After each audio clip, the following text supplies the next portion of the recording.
Working. Okay, ready? Yep, good to go. We should be live. Bring. We good? Bring. Bring. Hey everyone, we're back. Well, I'm back. Mick is back where he normally starts the VCQ, which is behind all the stuff, making sure that everything's going. But yes, welcome to That Pedal Show VCQ Live. Dan here. Mick here. Hello. Hey bud. Hello, mate. How you doing? I'm all right. How are you? I'm okay. It's been a long time. It has been a long time. It's only 2 weeks, which isn't a long time at all, but it feels like a tremendously long time. I don't think this is probably the longest time that I haven't seen you in like 5 years. Indeed. Which is why you look so young. And why I look so old. You make me feel so young. How is everyone then? Doing okay? Out there in the world at large? Skip ads. Good. Loads of people on. Loads of people on. I went to Reading Festival yesterday. Awesome. Yes, it was awesome. So I want to do a quick shout out to my dear friend Richard Pratt, who's the tech for Simon Neil. You may know him as Chard. You may have seen him on the show. Anyway, Chard. Chard is a town in Somerset. Oh, okay.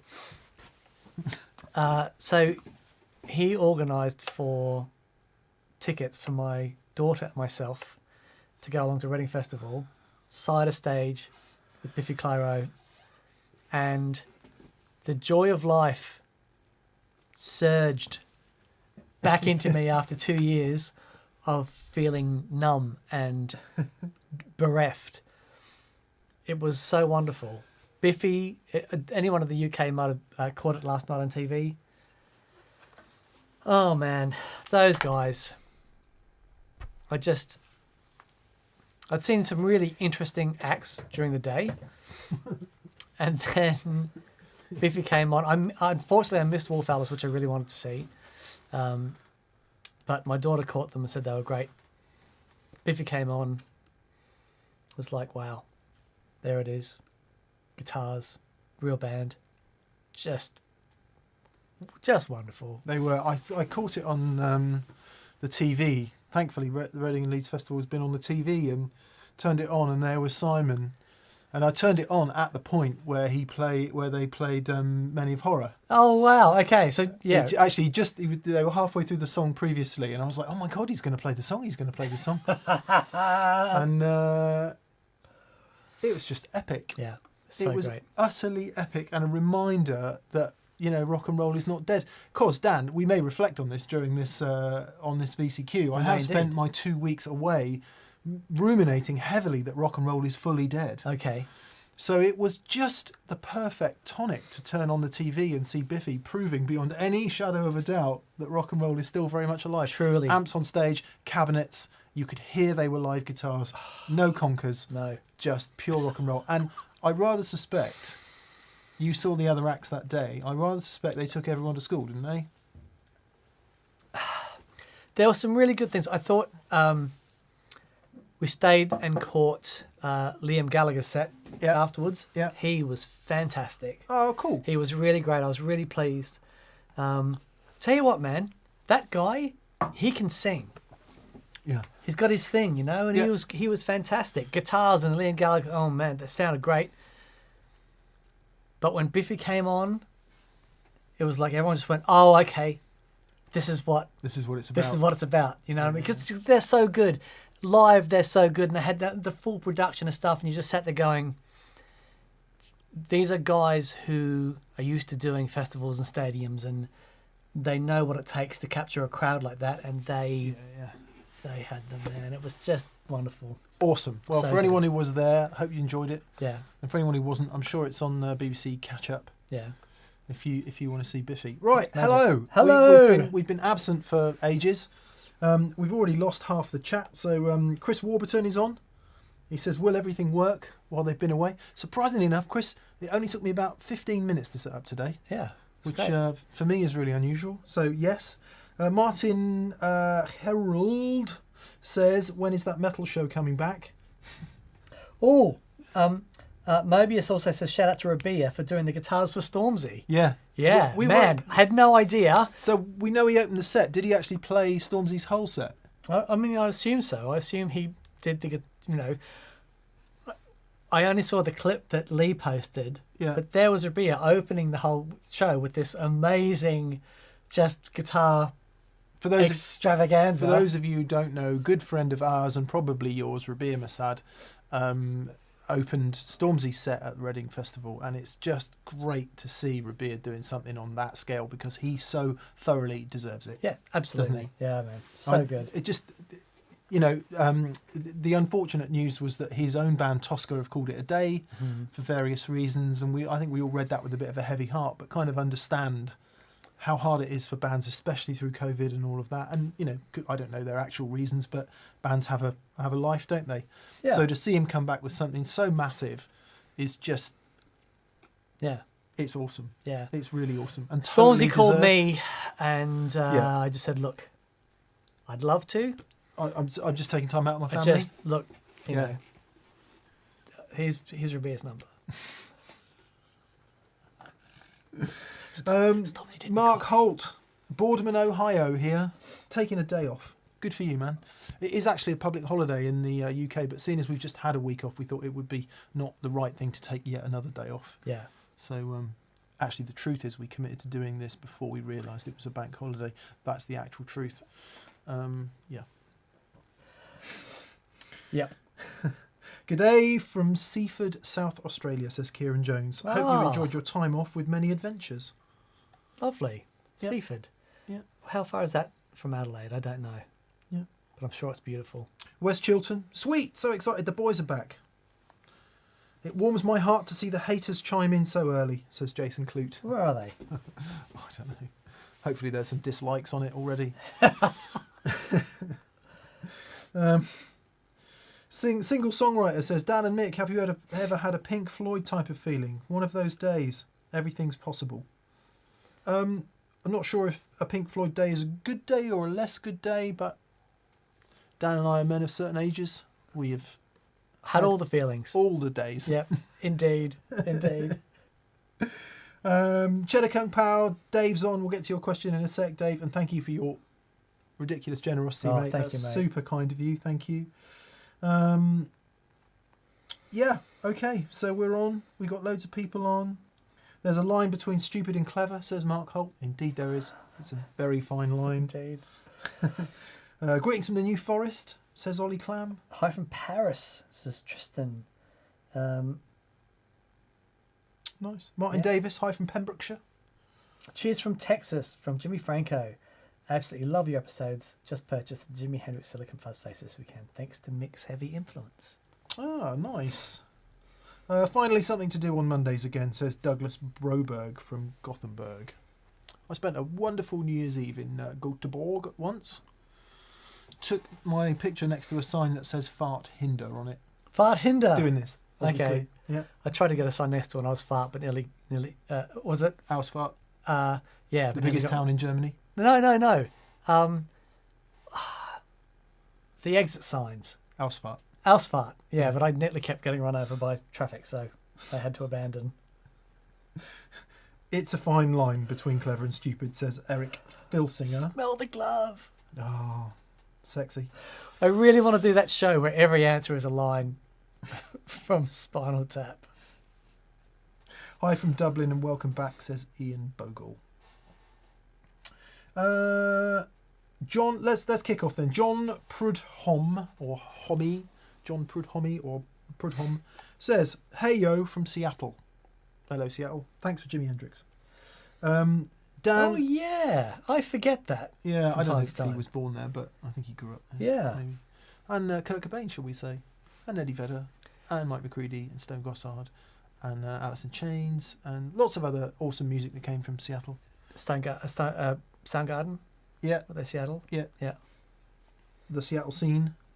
And Fraser. Oh, baby, I hear the blues are calling. Love him. Didn't he write that? I don't know. Yeah, I think he did. Like Dennis Waterman like in that. Minder. Yes! Write the theme tune. Sing the theme tune. Anyway, John says, Dan, do you get much use out of your Zoya, or does it collect dust? I'm looking to get one. I haven't played it in a while. I think Fraser stole it. Has Fraser got it? No, I think he gave it back, actually. I think it's in the Okay. cupboard. So personally, I don't, because the sounds that I tend to go for, I've got individual pedals for them. I think there's always amazing. And a guy that works for me at Gig Rig, Joe, has got a Zoya, and it's his most used pedal in his rig. He absolutely loves it. Is it? Yeah, it's wonderful. So if the idea of the Zoya being able to create your own blocks of effects and things, if that floats your boat, then there's nothing like it. It's truly incredible. Okay. So, first super chat tonight comes from SWiz, or indeed Swizz871. Hello, Swizz871. It looks like he's from Australia. Says, oh, how I've missed you two. Any tips for arranging and recording Siamese Dream style layers? Oh, man. Different EQs, cleaner tone. Mine just sounds very reverby. Smashing Pumpkins, yeah? Yeah, totally. The story behind it's so interesting, the story behind that album, and how I think a lot of it was done in his home studio, and you can hear traffic and stuff in the background. I love in some of those classic recordings, some of it is so makeshift. And so many people are worried about things being so clean and so pristine. But in actual fact, a lot of the really great stuff is just throw a mic up. Yeah. And whatever it captures, it captures. So, to answer your question... I think that's what Bob Rock said. Really? Not. Look, a couple of things. The laying process, I guess it all depends on who you talk to. I'm not sure exactly how Billy Corgan did it, but just understanding not just levels but panning.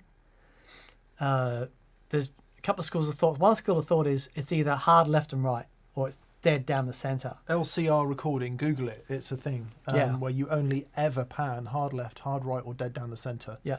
And it's a very good discipline to learn a bit about panning. Yeah. And it's very much an approach that certain producers have taken down the years. Yeah. And I think when you're layering guitar sounds, where a lot of us are tempted to pan a little bit here and a little bit here, don't start with that. Start with everything. I do that. Right down the center. And then get the levels right first before you start moving things around in space. Yeah. That's the best way to start. It's also, once you layer a couple of guitar parts together, it's surprising that the sum is so much more than the parts. Absolutely. So you would think 8 guitars layered together is just going to be this huge wash. Well, actually, once you get to 3, it's massive. Yeah. Yeah. And if you use, so as per your suggestion, EQ things slightly differently, pan them. You might want to apply a reverb in the right and a delay in the left. Yep. That kind of thing. And I don't know, forgive me, I don't know that record, at all, in fact. But in terms of general practice for layering up massive stuff, different EQs, different effects left and right, or indeed proper stereo effects left and right. And it just sounds colossal pretty quickly, particularly if you've got a sparse kind of mix. It's a very different approach to, and again, my ignorance of the record is probably coming out here, very different approach to getting a massive guitar sound by double tracking. It's a different thing. Yeah, totally. Other thing, watch the bottom end when you're doing it, because as Mick said, the sum of the parts,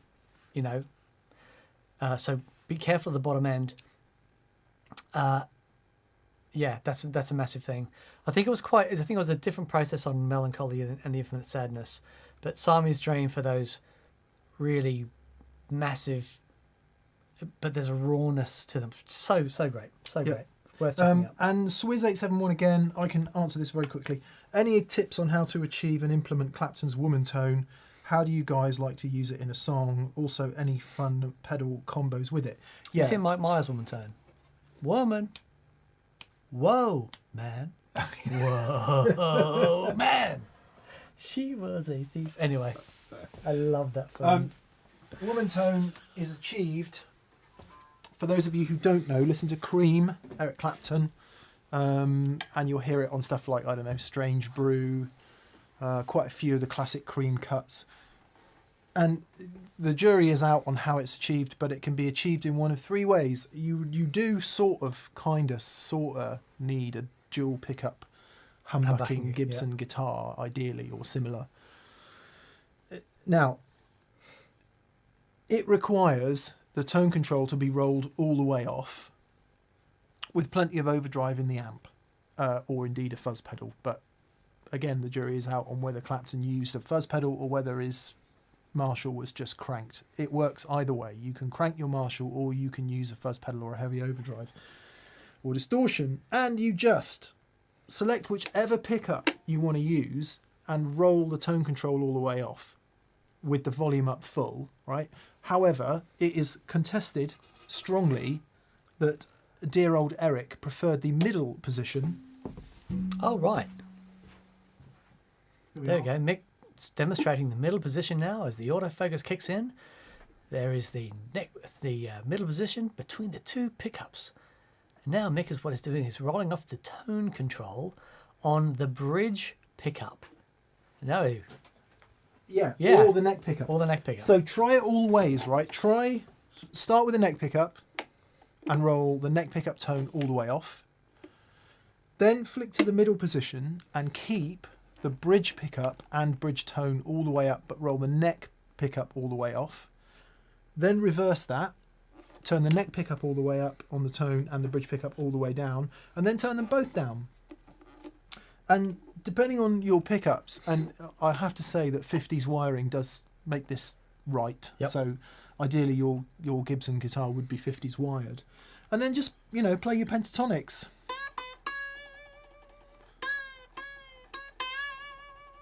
I'm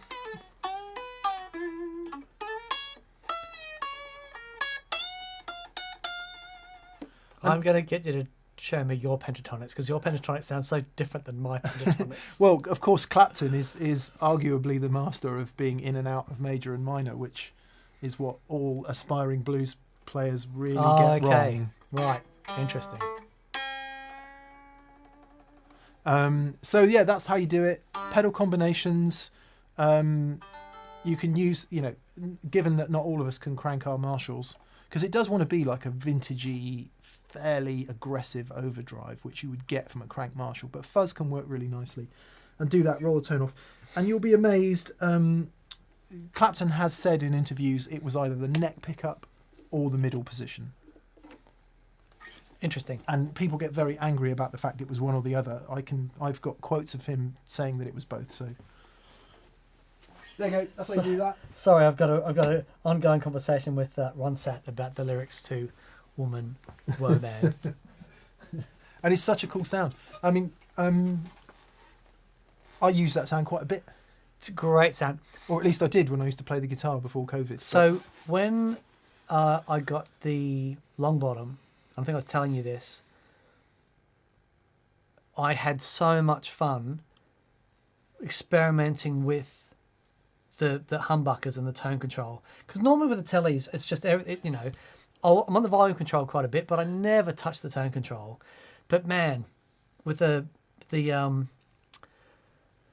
what do you call it? The wide range humbuckers, the different sounds, just manipulating those tone controls and the volume control, and how actually most of the time the volume is down a tad, and then manipulating the tone control with understanding that with humbuckers more so than single coils. Yep. But with humbuckers.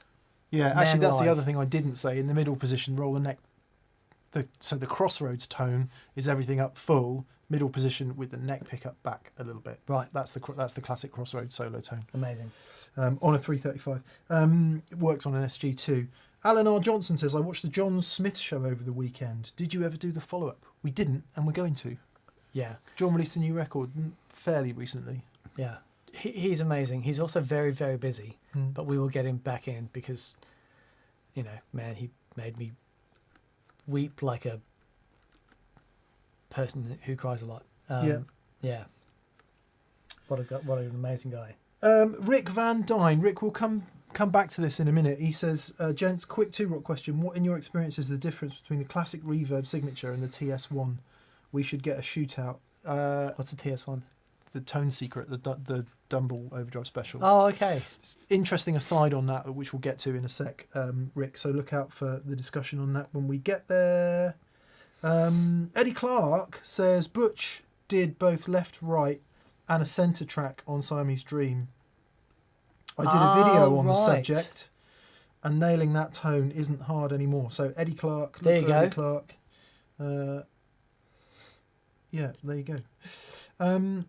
Right, we probably need to hurry up a bit, Dan. That was sure. But 2 questions. Awesome. Plexico, hello Plexico. He says, you know you've got gas when you're on an island in the turquoise sea and looking at Reverb on your iPhone. But I did score a matchless Laurel Canyon. It's the next matchless amplifier I'm desperate to try out. Oh, really? They sound so good. Never tried it. Yeah, they sound really, really good. Never tried it. Actually, dear Neville has just bought a Lightning 15. Oh, has he? So he's going to bring it in. He wants some advice on pedals. So I said, bring it in and we'll do that. So That's the half Lightning a 15, DC30, it's isn't it? half the EF86 side of the DC30. Yeah.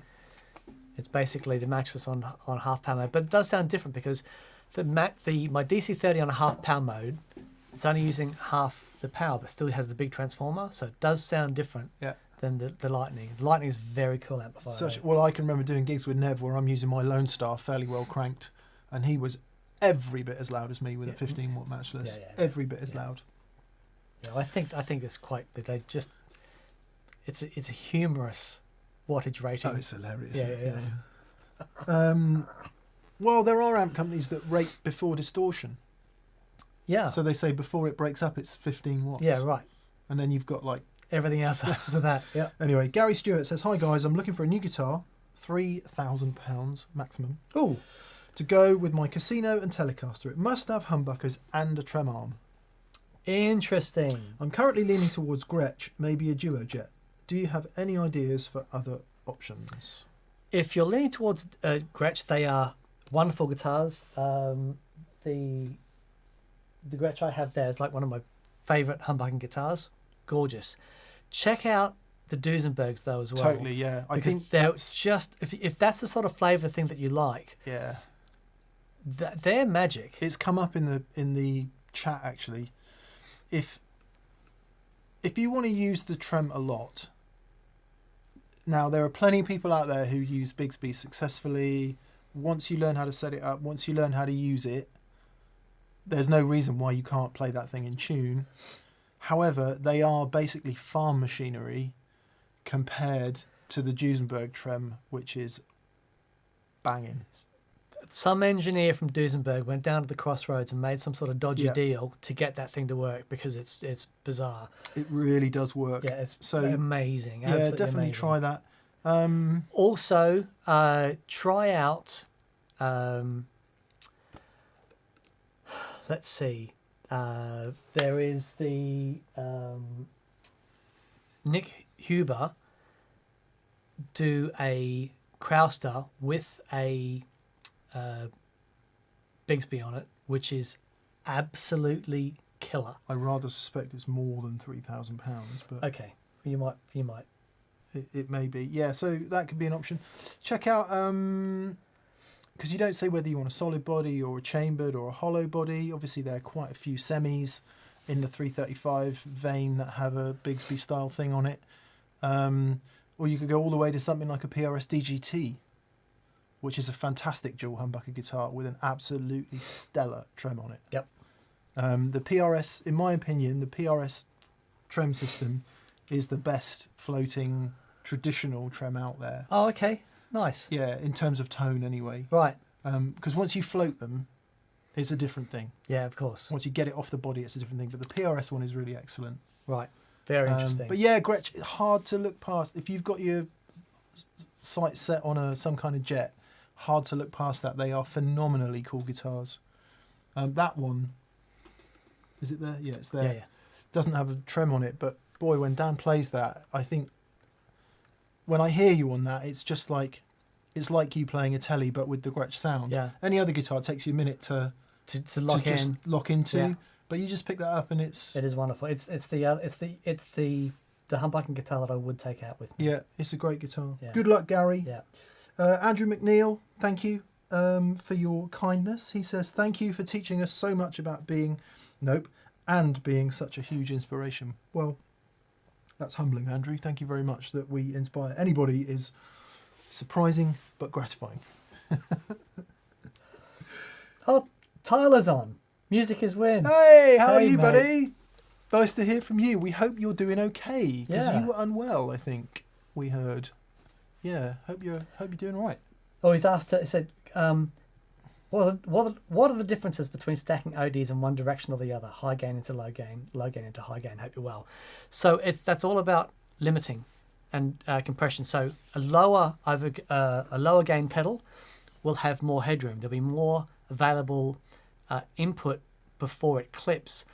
So if I have a higher gain pedal that's more distorted, and I put that into a lower gain pedal, I can actually get a level of boost out of it before it starts clipping. However, if I swap that around and the lower gain pedal goes into the higher gain pedal, the high gain pedal is already clipping, and so I'm basically out of headroom with that.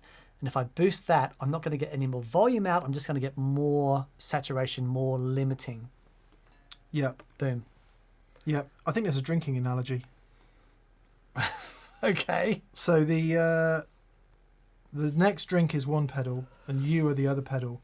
And if you're already completely saturated and you have that extra drink, it doesn't make any difference. It Right. just gets squashier and nastier and messier and Okay. more unpleasant. So it's about ratios, really. Because If you've only got one drink in you, and you can have that second stack gin, the other drink in. and it's like, okay, Up we go. up we go. And it's that, I Got it. think. Tyler, I can't remember what video it was. It might have been the Klon one you did with Josh. Which was... But your playing, man, on that was utterly stellar. He is alarmingly good. Really, really great playing. Yeah. Really, really great playing. You do. I think because of his such a popular, we see channel, Yeah. and he's so funny. You sort of tend to forget actually he's a really Killer guitar player too. I know. Imagine that, Dan. If we could just have one of those things. Just one, just one. Matt Brammer, happy birthday, Matt. He says it's my birthday today. Oh, happy birthday, Matt. I can't decide on a Ripley Fall or a deposit on a Vintera Road 1 telly with my birthday funds. Thanks for keeping the lights on. Oh, man. Ripley Fall for me. A lot of fun in that pedal. Jam pedals, Ripley Fall. It's their waterfall phaser on one side and their waterfall chorus on one side and their ripple phaser on the other. Yeah. So it depends on the guitars that you have and don't have.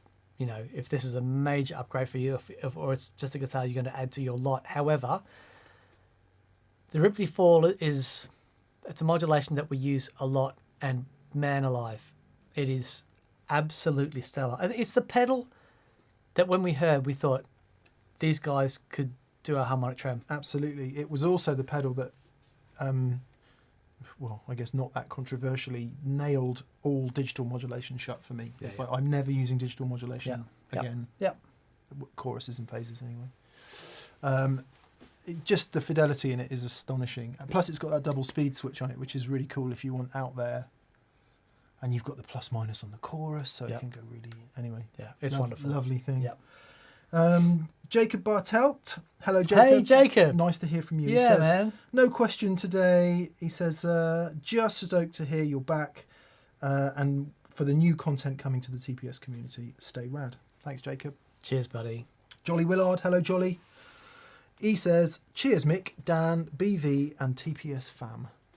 Indeed. Thanks to BV, as always, for doing the moderating job. I'm watching comments come up here, and there's all kinds of rubbish coming up that he's getting rid of. So thank you, BV. That's very kind of you.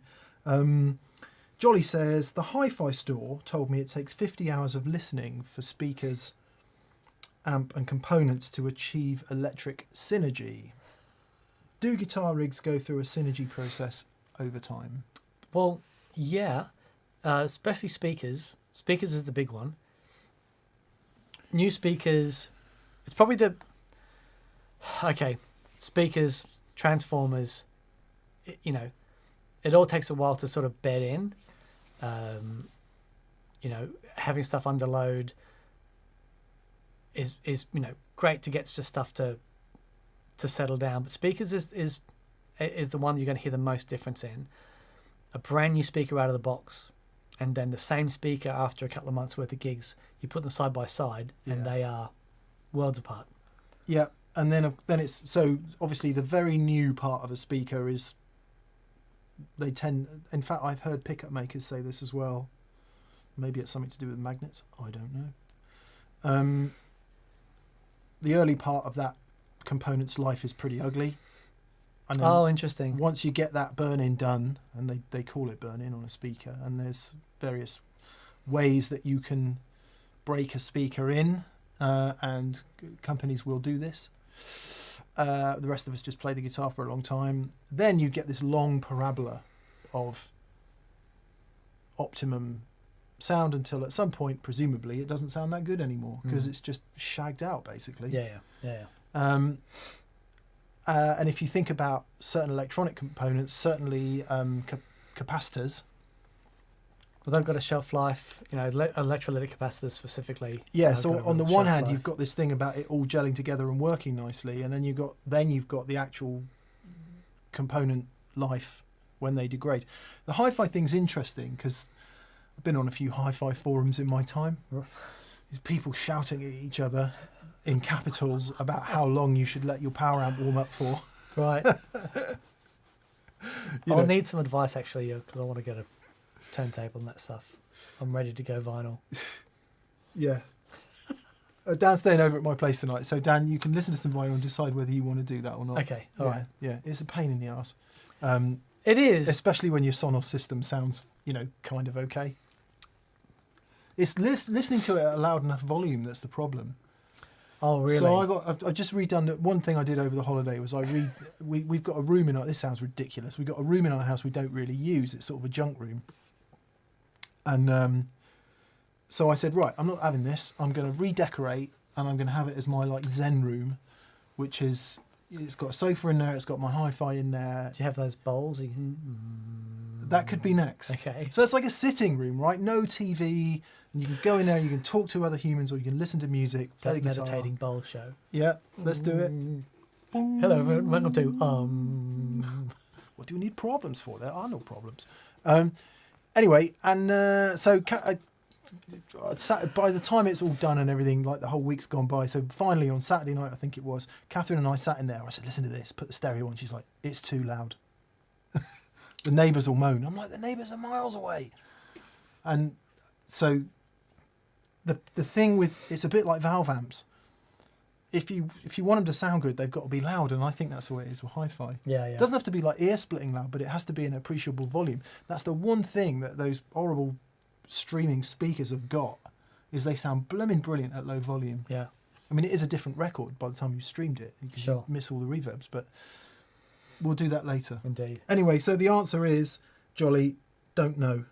Gordon Rankin's chimed in to say most components, especially capacitors and transformers, take 50 to 200 hours to burn in. Okay. Yeah. Well, there's some solid advice. Don't just leave them on. Random use is best. Random use. Yep. How much random use would it take me to get 200 hours to burn in a stereo? It's like, what at most, 45 minutes for a normal album? I don't believe for a second you listen to albums. No. But what I'm saying is, if you listen to, because isn't the 40 isn't each size 22 and a half minutes on a normal LP? Is that right? It depends, but yeah. Right. Yeah. Because anything more than that, you start to lose quality. Yeah, there's an optimum Yeah. So you'd have to listen back to back to 275 hours worth of shenanigans. Well, 40 hours, wasn't it? Didn't you say 50 hours? 50 to 200 hours. Oh, okay. So 275 Yeah. Anyway. albums. Anyway. Swizz871 again, Swizz in Australia there, says, it's very hard to find serious band members in Sydney. Most on Facebook pages are cynical. Should I move to Melbourne or overseas? Or keep searching? Boy, oh boy. No, look. It's been a long time since I've lived in Sydney. And I don't know...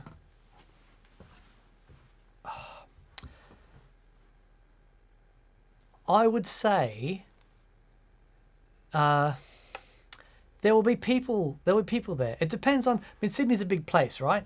It depends on the music that you're doing and your connections within that. When I was there, there were auditions in the local paper, and I think I did my first audition for that band called Heavy Pedals, which had Danielle Spencer, who ended up becoming Russell Crowe's wife. And I did that, and all the gigs I got after that led from that Petals audition. or pedals? Heavy Petals. Petals.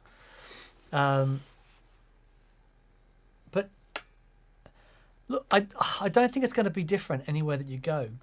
Finding band members is a hard thing to do, which is why in the Clash documentary, Joe Strummer looked in the camera with tears in his eyes and he says, when you find chemistry in a band, it's a really serious thing, and hold on to it for all you've got. It's so rare. It's so rare. Yeah. If you go to Melbourne, Melbourne's awesome. If you go to Melbourne, you like Melbourne, and you find a really good band, that's one thing. But moving from Sydney to Melbourne to find a good band... Now, I moved from Brisbane to Sydney because at the time, Brisbane wasn't happening, yeah. Wasn't really happening, and Sydney was. But Sydney's happening. As far as I know, I don't know. It's tricky. I mean, in the States, I guess all the serious players moved to Nashville or to LA. Yeah. And I guess a small handful of other places. Depends what you're in it for. I totally hear you on the cynicism thing on social media, though. Social media is a breeding ground for cynicism. And one of the other things I've been thinking about a lot over my time off is it seems like the most successful things out there that are social media based are just full of irony and sarcasm and sending things up and having a laugh. And it's all very well, right? So I'm not down on it. I'm not suggesting it's a bad thing, but it is really easy to be cynical and ironic and a bit kind of, too cool for school and all of that. What's really hard is standing up there and going, here, have some of this. Yeah. And I mean this, and I don't mean it cynically, and I don't mean it in a joke way. I just mean it. And having that, if that's what you mean by serious musicians, you'll find those musicians getting paid pretty reasonable money to do really professional jobs that they probably don't like playing in pits and getting called for sessions that they moan about. Sure. Because that is the serious world of music, isn't it? Yep. And apologies, that might be a bit cynical, but like Dan said, that chemistry, if you can, I've found it once in my life, and that was many, many years ago, the chemistry of a band. Yeah. I've only ever had it once, and I've never had it since, and it's something absolutely inexplicable. Yeah, and sacrosanct. It's so good, and it makes the sum of the parts gigantic. Yep, totally. When you can find it. I mean, you shouldn't. Again, you probably shouldn't romanticize about it and look for it, because unfortunately it just happens. But the more you play, the more people you meet, the more stuff you do, the more jam nights you do, the more you throw yourself into it, if you have the inclination to do that, the greater the chance of stumbling on it. Yep. But as he said, hard to imagine that there isn't a fantastic music scene all over Sydney in different parts. Totally. But yeah, I guess if you do go, if social media It's easy, isn't it? It's really easy to be. It's easy to be cynical on Facebook. You know, the tricky thing with that stuff though is to actually recognise it when you're in it. Yeah. Because it might be that, you know, you've got a guy can play 3 chords and there's a guy can just destroy giant steps. In actual fact, the guy that you have chemistry with is the guy really with 3 simple, chords. Yeah, yeah. You know. Yeah. So when you're looking for really, you know, hot musicians, it's actually being open to what works with you. I mean, I've had, you know, some of the best bands I've been in have been with the guys who are more of the simple player, but really what they do is amazing. Yeah. Yeah. John Coughlin Best says, of luck. Best of luck, mate. John Coughlin says, hang on, what about the chemistry in that pedal show band? We just didn't play enough. We never got to the point where, I mean, the chemistry was pretty good and we made a good noise, but it would have been another 200 gigs before it's instinctive. Before it's there. Yeah, yeah. And then, because I've played so much with Doug, yeah, I've got that with Doug. Yeah. But absolutely, pedal show band was just so much fun, and we were really, you know, certainly we had Andy coming over. We had so much to look forward to. The night we did with Joey was pretty special. There was I'll never forget that. Some serious chemistry and going on that night. And I think we all saw the potential. Yeah. Then, and you know, and we're desperate to get back into it. Don't get me wrong. And so, you know, absolutely, the potential for it's huge. But you know, the other thing about chemistry is don't expect it just to go bang. Yeah, yeah. You've got to invest in it sometimes. Like all relationships. Yep. John Loren says, I've no interest in bands anymore. I'd rather do it all myself. Interesting. I say things like that, John. And then you play in a band and you're like, it's so good. It's so good. All I ever wanted to do in my whole life was be in a band. Yeah. It's all I ever wanted to do. Yeah. Here's one for you to chew on. All problems are human relationship problems. All problems are human interpersonal relationship problems. So any problem you've got with a band or playing with other people or wanting to do is all about either being able or being less able to interact with others on a level that it works. And that's the source of all problems. Climate change? Well, yeah. You could work that back. Okay.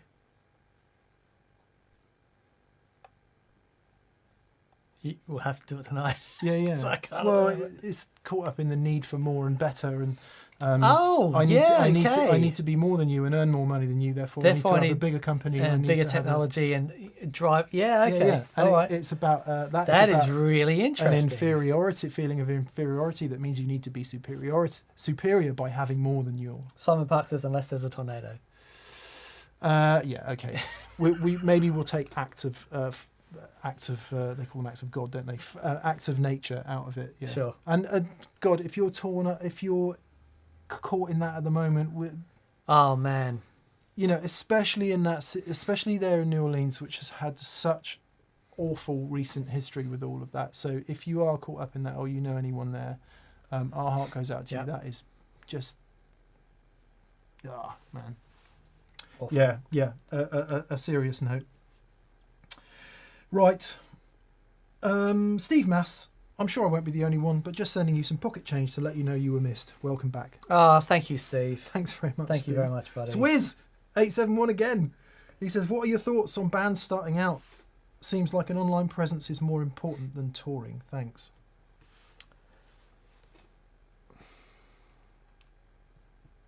I think that whole thing, man. It's obviously you know what? One thing I saw yesterday, and everyone's got the Snapchat and everyone's got their massive things on stage and the videos, and I'm like, and then I hear the songs, and I'm going, you guys have got the focus in the wrong place. Someone play me a chorus, please. If you're on a great band, concentrate, get great songs. Yeah, I mean, obviously you need social media for marketing. And All that stuff. There's no real way of marketing without Facebook and Snatchbot and TikTok and all that. Sorry, I have become extremely cynical about social media, despite the fact it's where me and Dan live over my 2 weeks off. I disconnected from all social media and I had such a nice time not being connected to it. Yeah. And again, that's a human relationship problem, but we won't go there. Oh, Sian Badger says, I've read Sapiens, great book. One of the best books I've ever read, Sapiens. Yeah, I've yet to start it. It's incredible. I've got it. I've yet to. It's good. So bands starting out. I don't know. We've talked about this before. The music industry. I've watched quite a lot of really brilliant documentaries recently. So right. Quincy Jones, some other dude who produced Whitney Houston, David Foster, something else I watched the other night. Anyway, quite a few really great music documentaries on either Netflix or whatever, BBC4. Yeah. And what comes out of that is the music industry has always been a cesspit. Absolutely. Of unpleasant quashing of artistry in order to make money. That's what the music industry is. Yeah. And which is, it sounds like pejorative, right? It sounds like that's a negative thing. But without that, there would be no music industry. No one would sell any records because you'd be sit there singing about your cat, right? You need somebody to mould it into something that will sell through a sales channel and an industry that is geared up to sell. So in terms of starting out, it's really about what do you want to achieve? Because how many people do we know, Dan, who have died poor, yet been unbelievable musicians? Oh, Holdsworth. Yeah. For one, yeah. For one. And absolutely. You could line them up, right? So it depends what you want. Do you want success in the record business? If so, good luck. Because it's weird. It's entirely weird. Yep. Or do you want to make great music with a bunch of people for the sake of making music with a bunch of great people? And, you know, you've got to pretty much forget about earning anything more than a really basic living off that, I think. Without wishing to be too cynical. And yet there are examples of people who have bands, who own all their publishing, who sell, who tour relentlessly, who sell music either as CDs or downloads to fans. They sell merch, and that's how they do their thing. Yep. I mean, it might have been that they were massively famous once and they're able to ride on the coattails of that a bit. But I mean, you've got... I always think of Stephen Wilson. Right. Someone who's never had massive amounts of never knowingly played on the radio, right? Yep, right. And yet, hugely successful. Yeah. Sells out the Albert Hall. On multiple nights. He has been true to his convictions, has never sold out. And guys like Devin Townsend and, I think being in it if you're in it for money, then there are ways to do that. And I know people who that's their approach, and I certainly don't, making money is hard. And if you've found a way to do that and you're successful, awesome. But if what you want to do is find a way to make it sustainable as an artist, but there are ways to do that. And I think one of the great things about the internet and Snapchat and all that stuff is that has created opportunities for people to do it themselves. Wonderful. I do get the whole, being so open online can be really difficult because, haters going to hate. And I think a lot of people, when they see people doing something that they love and having a modicum of success at it, their first instinct is to try and tear them down. Haters are going to hate, and all social media is an absolute magnet for narcissists. Right. So not only are haters going to hate, they are going to hate on social media because it's the place where they exist most successfully. That's really interesting. Yeah. It's been a long realisation, all of this, but we are all, because let's also say, the internet is still the Wild West. You know, it's been around now for 25 years, probably in sort of common everyday usage for most people for about 25 years. Obviously, it's been around a bit longer than that. And probably only 10 to 15 years in widespread usage by everybody. So it is still the Wild West. Yep. And we're all working out how to sort of navigate the Wild West as the sheriff reluctantly still hasn't come into town and... Totally. Yeah, totally. You know. But when it is now, as you said before, the source of some people's, their only source of information. Yeah. It can be. Well, a friend of mine was telling me his 17-year-old, their only source of information, news and everything else is TikSnatch or whatever. I get confused between TikTok and Snatchbog. TikTok and what's the other one? TikTok and what is it? Is it Snapchat? No. TikTok and the more streaming one. Anyway, I've been researching them because Dan and I think we should be there. You know, we ought to be there, as now, you know, you basically have to be over 40 to use Facebook. YouTube remains perennial. Instagram is there for, again, anyone over 30. Right. But everyone else is on TikTok and... Snapbot. I was anyway, let's not go there. Yeah. Too late. I'm just going to turn Super Chat off because otherwise we won't get through everything. So if you've Super Chatted up to now, thank you very much. Yeah. And we'll answer everyone up to now. That's interesting. Practice Processor says, Donald Byrd told me that when people start hating you, then you know you're on the right path. Yeah. That's very interesting.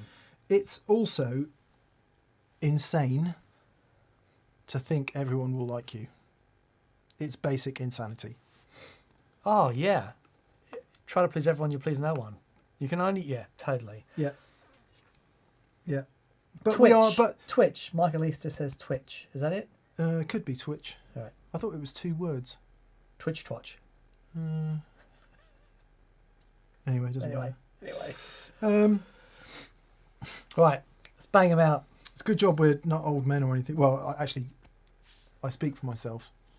Dan has teenage kids and therefore is... Very old. I was the oldest person by about 20 years yesterday at Reading. But the coolest, probably, apart from Simon Neil. Really not. Really not. I was probably the soberest. Well, that's good. At least kids haven't gone completely crazy. Oh, man. Tell you what, though, I'd forgotten, because I haven't been to a festival in so long, but the smell of weed walking around there is like... Yeah. Great. I'm pleased. It's just... Yeah. I'm just glad. I'm glad that kids aren't all at home in their bedrooms on Snicks Touch.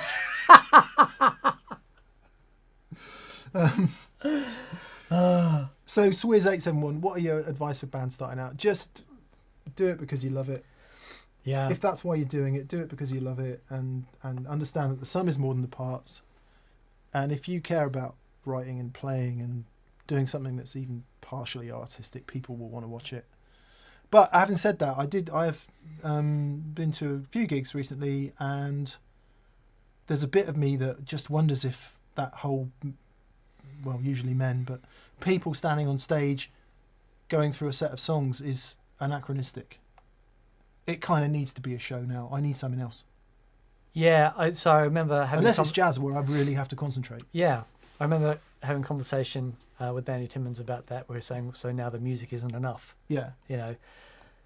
See, with Andy it would be.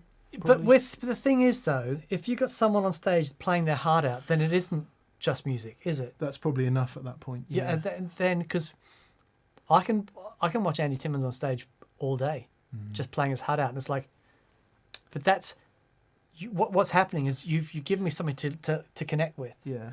You know, because you're So so... I look around the audience and like halfway through the third song, everyone's checking their Twitter. And it's like, oh, really? That's where we've come? You've got a 9-minute attention span. Right. And that's pushing it. Sure. And it breaks my heart. Yeah. It really does. Anyway, have I moaned enough today yet? Mix modes. Whoa. Whoa. I need some chords for mix modes. It sort of feels like it needs to start. It either needs to start minor and go major, or it needs to start major and go minor. Right. So if we did like a Mix mode. I think that works. Mix mode. Or it could resolve slightly nicer. That's nice. That's Yeah. nice. Do it again. Mix mode. Oh, sorry. Mix modes. That's really good. Yeah, Is great. that a major 7? Yeah, it is. So from just a straight A minor. straight minor. Mix back to the major 7 modes. That's really lovely. There you go. Let's harmonise that. So Okay. if you do the Yeah, you do that. Ready? Mix mode. That's a major minor 7 with the major. Anyway. I think this could work. Do it one more time. Mix modes. There you go. There we go. This is where it happens. Here's the magic. Here's the magic, Daniel. That's chemistry. It is. Unagi. There it is. Talking of chemistry, Cheddar Kung Pao, Dave. Hello, Hey, mate. Dave. I did get your email. I did ignore my email. I deleted all social media from my phone and I disconnected for my 2 weeks. So Yep. that's why I hadn't replied to you. Yep. And I shall. He says, welcome back, Mick. What colour suede are you getting on your TS1? So Dave and I were having a conversation about the 2-Rock TS1. Reference that question earlier. Dave bought one. Oh, yeah. And Yeah, I was yeah, like, yeah. what does it sound like then? Because I've only played the older one. I've not played the one since they revamped it. And well, it's a game of two halves, this. So one half is The cab. I am really gassing for the Dumble thing again. Yeah, right. Oh, really? And there's one approach that will become apparent over coming weeks. But the other approach is just get a 2-Rock TS1 and have done with it. Right. Which, of course, just get a 2-Rock TS1. Just go and buy a Ferrari. So, Dave, I don't know. Maybe orange? Right. The orange ones look really crazy cool. So like a burnt orange. Yeah. Yeah. Lovely. Anyway, Albus Band, Aaron, hello. Great to hear from you. He says, "'Tis the most glorious of bun days, as our leggings have returned. Hope you're well, refreshed and ready to walk the thin line between stupid and clever." Indeed we are. Hello from Albuquerque, says Adam D. Albuquerque. Welcome back, Dan and Mick. I got my first guitar on Friday, a Chrissy Hine Telly. Oh, nice. That's a cool guitar, that. All guitars are cool, but that's especially cool. Very cool. My amp is coming this week, so I will finally be able to play the Monk I got from you in December. Thanks for all you do. Oh, man. Well done. That's awesome. Man. Bit of telly, bit of harmonious Monk, some nice open. I want you to play an A minor chord as your first thing. And then to an A major 7. Yep. And sing Mix Modes. Good on you, Adam. Congratulations on that. That's a big day. Brian Garcia. Hello, Brian. He says, and we're back in the room. Sending love, support and positive energy your way on the day of your glorious return. May the gods of Tonehenge forever guide your finger signal paths. Translation, welcome back, D&M. Thank you, buddy. Thanks so much, Brian. That's really kind of you. West Chilton, hope you guys had a great holiday. I tried out the new Strime and Zelza phaser on Saturday. Oh, yeah. It's brilliant. They've done a phaser, have they? They have done a phaser with 2 separate phaser sizes you can stack in parallel or in series. Yeah, looks really good. Oh, there we go. So Yeah. same form factor as... Yep. Yeah. Wicked. Wicked. I've been trying to get hold of Pete, their designer, because I would love to interview him for the show, but nothing I do. Hard to get through to Pete. Really hard to get hold of him. But I think he's the most interesting guy. I talked to him once. We went bowling at Anaheim. Yep. I've sat down and bowling with him. I had a great conversation with him. But fascinating, really super switched on guy. Yeah. Yeah. I'm sure we should find a way to make that happen. It would be good to talk to those people a bit more. Definitely. Yeah. Definitely. Just the depth of knowledge there is... Anyway. Shatman 2. That's very clever. There's no question there, Shatman, so I will just check, see if BV's been texting me in case we missed it. 9. Buzz Crumhunger says Gladio into CRS or to keep Mick happy for his Dumble cravings. Oh yeah, it's yeah. So back to the question: what's the difference between a classic reverb and a TS1? I think there are similarities in the first bit, but the TS1 is a classic cascading gain overdrive special Dumble type circuit. So you basically kick the overdrive channel on, and the clean bit of it stays in the game, so it's cascaded. So you add the overdrive bit on, and I think certainly from the recorded Dumble sounds down the years, a lot of people assume that to be quite a compressed mid-heavy sound with not a lot of dynamic, actually. But I think it's a hard sound to record, I reckon. Nothing could be further from the truth when you actually play one. Yeah, it is crazy, crazy dynamic and loud and kind of and that's the TS1, so very much based on the so moving on a bit from there. The classic reverb signature does a huge amount of stuff, but it doesn't do that. It doesn't do that cascaded gain thing at all. Right. So it's more like a super reverb on steroids.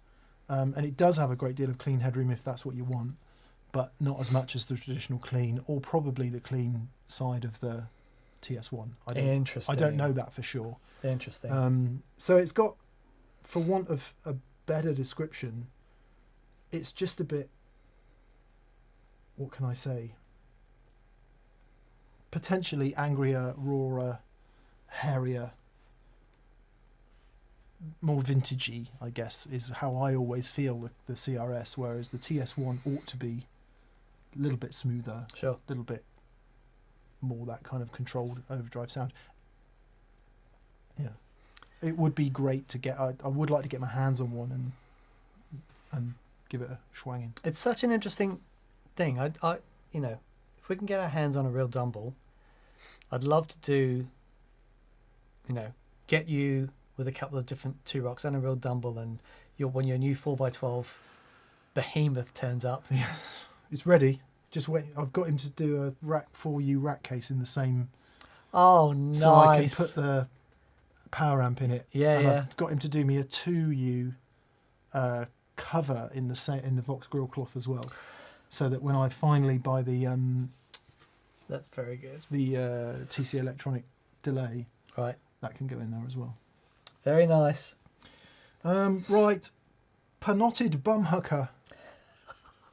Panotted Bumhucker says. Oh man. Oh yeah, which is unpotted humbucker. Yeah. Says, hey legends, thanks to you, I finally started my Strat journey and fell right into the rabbit hole. I bought a new 60s Road One and really love it, but it doesn't work with any overdrive I have. Buy a Tube Screamer or something else that's got a little mid kick between 5 and 800 hertz.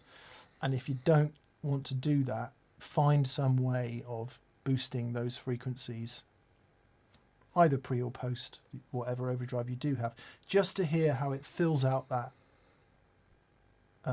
mid bit that the Strat's missing. Because if you're coming from a Tele or a Les Paul or something like that, you don't really need that, or at least it doesn't do the same thing. So it might be that that's what you're missing. If your current overdrive flavors tend to be a bit flatter frequency wise, could be that. The other thing to try is, I don't know what the wiring is on the 60s Road Worn, but rewire it immediately to put the bridge pickup on the tone pot and just take that back to about 7, and you'll be in much happier territory if you're finding it a bit spiky with overdrives. Well, you know what? We're going to have to do a couple of shows on exactly how to do those mods. Okay. Because they're not difficult to do. Yeah. But what we'll do is we'll do some really nice, easy diagrams that you can print out, and we'll go step by step on how to do. So your mod is putting the tone control on the bridge pickup. Well, not my mod, but the mod that you do is put the tone control on the bridge pickup. The mod that I do is taking the tone control off the neck pickup of the telly. Yeah. So we'll do. I think that's worth. After we get back to doing some pedal shows. Yeah. Groovy. Good luck with the Strat. Curtis R says, "Hey Legends, ends of legs. You were missed. Thrilled to have you back. Cheers from blisteringly hot Kansas City." Cheers, bud. Thank you. Thanks, Curtis. Connor Larkin, welcome back, gents. I love my Volante, Strymon Volante, but I want something smaller and simpler for grab and go. What do I want? Oh, that is so interesting. Depends how you use it. Do you use it on the Echo Rec side or do you use it on the tape side? So, I love the Strymon El Capistan for a really simple grab and go tape style delay pedal. I think it's still wonderful. But I've been getting a lot of joy out of Valbrook do a line of pedals, and they do a thing called the Space Time, and I've used it on the board a couple of times. It's just a small delay pedal. It's so warm and nice, really, really great. But so that there is the. Does it do multi-head? No, it's like specifically like a tape style thing. However, where is it? Yeah. So question number one. The Diamond is Memory Lane Junior. Memory Lane Junior. But if you use more than one head on your Volante, using the Echo Rec side, you've got to have on the tape. Doesn't matter whether it's tape. You've still got 4 heads. So if you yes, of course. If you use more than one head, then you need something that does more than one head, and they are less common. So the Catlin Bred Echo Rec, that's the one. Is worth a look. Yeah, really great. The good old Boss RE20 Space Echo is worth a look. I'm Yeah. pointing back there. It's not back there. It's over there. So that's about the same. There's not much difference. No, it is back there. Size-wise, is it? It's a bit simpler. Yeah, I guess it is. No, it's not. It's still massive. Yeah, that thing, the Echo Rec, is just absolutely wonderful. Really simple, but boy, it just sounds fantastic. There you go. What else does multi-head, Dan? There's a multi-head thing on the TC, isn't there? Don't they have a multi-head option in the tone print stuff? They do. Sure, there is. Yeah. So that's really simple. Great. It's got the mash pedal on it's brilliant. So that would be the Flashback 2. The Flashback 2. That thing is killer. Is utterly fantastic. Yeah. So there's the Boss DD200, and it's wonderful. Super powerful, sounds fantastic. Yeah, love it. That does multi-head. Yep. And of course, Derek Gaddis El Capistan that you mentioned earlier does multi-head. And Derek Gaddis has said Keeley Echoes. The Keeley Echoes is wonderful. Oh yeah, nice. Yeah, really, really great shout. I love the finish on the Echoes. I think it just looks wonderful. That eggshell white. Really lovely. There you go. Keeley Echoes. How lovely. So clever, that thing. He's got so much in there. But yeah, really, really wonderful sounding thing.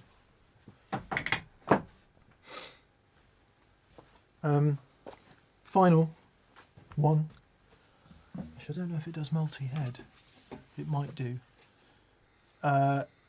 If I'm ever looking to save space, I always use the Source Audio Collider, which is reverb and delay. I'm sure it will do multi-head. I think it does multi-head. Yeah, it's wonderful. Yeah. Anyway, okay. There we go. Good luck. Brent Porter. Welcome back, gents. Morning from Utah. Morning. Dan, where do you buy your felt hats? Where did we get them from? It's called trendhim.com. Oh, there we go. Yeah, really slow delivery, rubbish packaging, expensive hats. Yeah. But Nice hat. they're a nice hat. They do make a nice hat. Yeah, trendhim.com. Vibas Patil, hello Hey, Vibas. Vibas. He says, great to see you folks back. While you've been away, I've finished my board and I'm super excited about it. Awesome. Thanks for all the great advice on pedals and tone. Cheers, lads. Well done, mate. Cheers, That's Vibas. great. Thanks for being here. Good. Congrats on the board. Mike2203 fan. Hey, Mike. He says, missed you guys. Any suggestions of an affordable alternative to the Boss Tonebender TB2W? That's a really good question. I was very skeptical of the Boss Tonebender. I found I really, really liked it. I think it sounds great. Yeah. He says, why can't Boss just keep making them to beat the price scalpers? Because they've sourced some really rare transistors to make it. Yep. And that's a hard pedal to make. Yep. You know, there's a lot of work that goes into that. We were in Japan. We saw them making the Waza series. Yeah. And it's a labour of love. It is. It is. So, yeah, they had a limited number of transistors to make the pedals with. So, Tonebenders we really like then. tone benders we really like. So, budget-wise, my favourite tone benders are from Pig Dog Electronics, or Pig Dog Pedals in London. He makes my favourite tone bender clones. They are expensive and wonderful. However, some other awesome stuff. The geezer who's in that band, Yes, Creepy Fingers. Creepy Fingers, their Tonebender. Killer. The Union Tube and Transistor Tourbender Awesome. is really, really, really good. Anything that Marcus Reeves makes is really, really, really good. Wonderful. But the waitlist, you need to get in on his waitlist. Okay, let's see if anyone else has some, what do we say, budget-friendly tone bender style pedals. Yeah. Because Somebody always whenever we have this discussion, somebody always mentions one that we've never tried yet. Okay. Let's see. But for us, the ones we've really liked recently have been the Creepy Fingers one and the Union Tube and Transistor one. Trufi. Trufi tone bender. Yeah, this is not a Trufi Tonebender, but it is a Trufi pedal. Yeah, yeah. So it's in that format. So they do this, the Zoso fuzz. BAE Raw fuzz, again, amazing fuzz, but yeah, really expensive. But yeah, the Trufi is killer. Yeah, that thing is incredible. I put one of those on Graham Coxon's pedal board when I put that together for him. And of course, wonderful check out sounding. whatever Makaris have got available. Oh, of course, They do the proper solar sound. yeah, Yes. the Solar Sound ones. We keep forgetting them as the original ones. Josh's Fuzz series. He has a tone bender style one on that. It's called Bender, isn't it? The Bender. Yeah. Yeah. Good luck. Right, Shatman 2, here is your question. How do you get past being bored with your tone? I've owned a bunch of classic and hot gear, and sometimes I just get bored. From a Canuck in Los Angeles. That's a colloquialism for Canadian, isn't it, Canuck? Oh, yeah, right. Yeah. Yes. I hear you. I understand the question. My answer to it has always been to change up what I'm using that tone for. So if when I was doing the cover band thing and I was playing the same songs over and over again and it got monotonous, then I can get it. I can get how that can become boring. But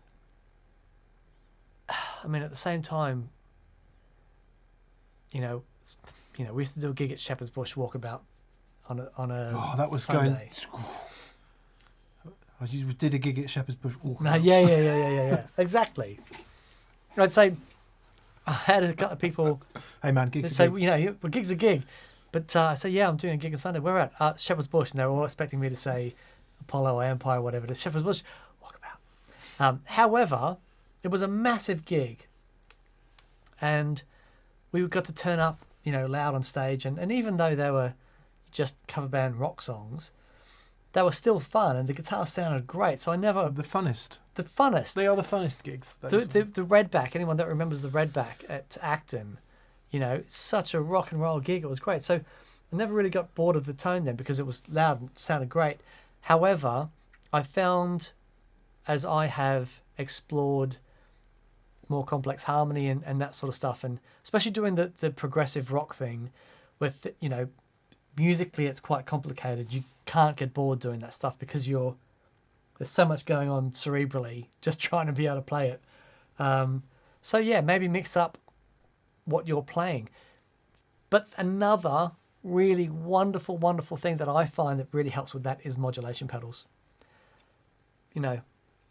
Flanges and choruses, and it only has to add a little bit of movement on top of that, but it can really give a life to a lot of those sounds and really helps break up between verses and choruses and things. I find that really great. Yeah, there you go. I've never been bored with a guitar sound ever. I'm frequently bored with my playing, and it's important to understand the difference between the two. Right, very good. So just make sure it is your sound you're bored with, not the fact that you're just playing the same old crap all the time, which of course is what most of us do most of the time. So it might be that learning something new or a different song or something might reinvigorate the tone. Very good. For you. Marcus has chimed in on the tone bender question and says the Ramble Effects Twin Bender. Oh, okay, yeah, That's right. a really good shout. Thank you, Marcus, for that. And somebody else said here, Big Knob Pedals Colour Jumbo, says Buzz Crumb Hunger. Cool. British Pedal Company, this is the one I was trying to remember. British Pedal Company Tone Bender Mark II. Yeah, that's the one I was trying to remember. Levi Stein says, hey guys, good to see you back. Have you seen the new Harmony amps? I have. I did see that press release. Looked pretty cool. Also, Mick, I just saw Jason Isbell over the weekend. Best show of my life. Lucky you. Lucky you. I really do hope to see him someday. Wow. Yeah. Right, moving on. And so I stopped, says, welcome back. On to episode 2 now. Love and Tones from Tony. Oh, cheers, Tony. Thanks, Tony. Welcome. David Burke, welcome back, guys. In your absence, I had to cheer myself up with a new guitar. I'm now the proud owner of a Gibson 60th anniversary Les Paul Standard, and it's all your fault. We'll take the blame for that one, mate. That's a killer guitar. Well done. Congrats. Hope you enjoy that. I guess 60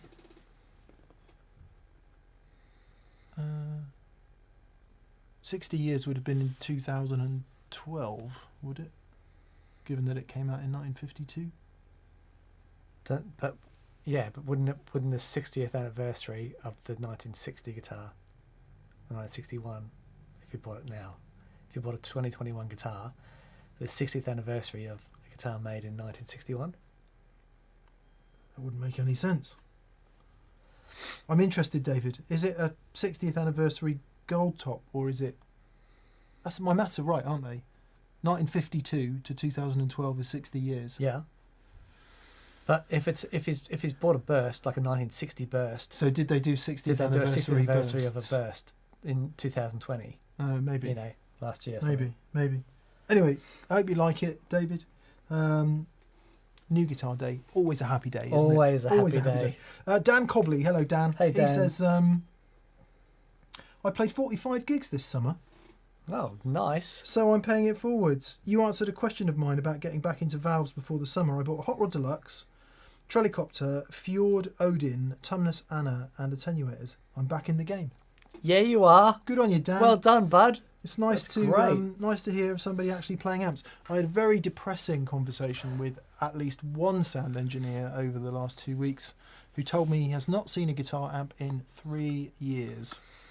Well, I was backstage at Reading and I saw loads. Happy days. Yeah. The world hasn't gone completely crazy. No. Eric K, good to see your pretty faces, he says. Eric, you need to go to Specsavers, mate. Ryan Long, hello Ryan. He says, I missed you, gents. Sorry, he says, should have clarified, it's a 60th anniversary 1960, made in 2020. Ah, there you go, Dan was right. God, Gibson will spin anything, won't they? That means my Junior is 60 years old. Yeah, it does. Wow. That's cool. Wow. That is cool. Ryan Long, missed you, gents. Great to see you again. I'm on vacation in South Carolina from Maryland and taking some time to hang with the boys. Well, thanks, Ryan. Cheers, hope mate. You've got your feet up and are actually managing to have some sort of vacation. That's a wonderful thing. Yep. I've been to Maryland, been to the PRS factory a few times. Lovely. Chesapeake Bridge. Chesapeake. Yeah. Lovely. Massive bridge. Massive. Is that over what river? The Chesapeake River? The Chesapeake Bay, I guess. It would Okay. be. Might be the Chesapeake River. I don't know. Anyway, Like went a there. good bridge. Massive bridge. I don't know if it's bigger than that bridge in Denmark that goes to Sweden. Been across that one too. Trying to think of some prog song that's got a massive bridge. Most, isn't it? A lot of them. The extended bridge in Don't Fear the Reaper. There we go. That Nice. big. That big. A bridge that big. Did actually go across the Severn Bridge. Well, in fact, the Prince of Wales Bridge also this week. Oh, cool. To Wales. Okay, what are you doing away else? Buying a sideboard. Nice. Bought a mid-century sideboard with rosewood veneer. It's very nice. Very good. And it was made in 1967, so nobody have a go at me for it being made of rosewood. I do not condone the purchasing of rosewood furniture, but it was made in 1967, so don't have a go at me. There we go. Sean Chun, good to see you back. Hope you enjoyed your break. I bit the bullet and ordered my G3 and will dive in and buy a Schmidt 550 DXM XDM. Nice. It's the same as mine. XDM stands for Extra Deep Man, just in case you didn't know that. When planning a board, how much space do you leave for the gig rig power system? You don't have to leave a lot. You don't? Yeah, because you can. It's modular. You can sort of move it around. Yeah, you need to. Obviously, if you want the brick, the generator, if you want that inside the board, you need a spot for that. Yep. And on the Schmidt Array boards, you've got the inlet. Yep. For the IEC, and then there'll be a connector that you can use, either a right-angled one or a straight-angled, that you can put your generator on. Then what's really nice is you can secrete your various distributors and isolators and high current power adapters around the board at the points where they're required, and they do fit quite nicely on just a couple of little bits of Velcro underneath the lid. Yep. If you need or to double-sided put them there. tape actually works really well as well. There you go. Yep. So yeah, it's actually very space efficient. Sometimes I actually have my generator outside of my board at the moment. Yeah, me too. Because there's one pedal in particular that hates it. So that hates being near the. Yeah. Yeah. And it's very uncommon, but this one does it, so Yeah. I've got it out. Darius Layden says, as a sound engineer myself, I saw a cranked 50-watt plexi on stage just this past Friday. There we go. Thanks, Darius. Honestly, regular viewers will know the Black Dog has visited me a number of times, and the sound engineer saying that to me was like, Yeah. it really is all over. No. We are now in a heritage sport, and I don't mind that because I'm happy to, I'm a steam train enthusiast. I'm happy with it. I genuinely don't care if it's current or not, but I do feel sad for the kids, man. Because if you've never stood in front of a 4x12, your life is severely lacking. I agree. I think. Which is not to say, that if you've got a modern metal band, dealing with two guitar players with 150 watt stacks, and all of that in a modern auditorium is really difficult, like in a modern theatre. And I totally get the need to control that, everyone on IEMs, because they're basically playing records, right? That's what they're doing. They're reproducing the sound of their records, not least because there's usually a load of playback, there's a load of MIDI control, there's a load of all of that. And I totally get it. I get the saving in touring fees. I get the fact that you can just fly and take your card or whatever it is and load it all up. I totally get all that. I get the practicality. But I do not get the loss of experience. IEM's going, there you are in your own little world, playing along to a record. I will never understand that as long as I live, as far as live performance goes. Reeves electro guitar pedals. So Marcus says, re-guitar amp, I played a lineup last night. On stage was a Fender Vibreverb, an AC30 and a Marshall 1974X and my Tweed Deluxe. Hooray. Thank you, bud. Yeah. I will. So look, I was having a think about this before, right? It is horses for courses. I'd love to see the numbers on this, but I bet you there are more valve amps being made today than there has ever been in the history of amplifiers. There are more opportunity. Like, yes, you've got your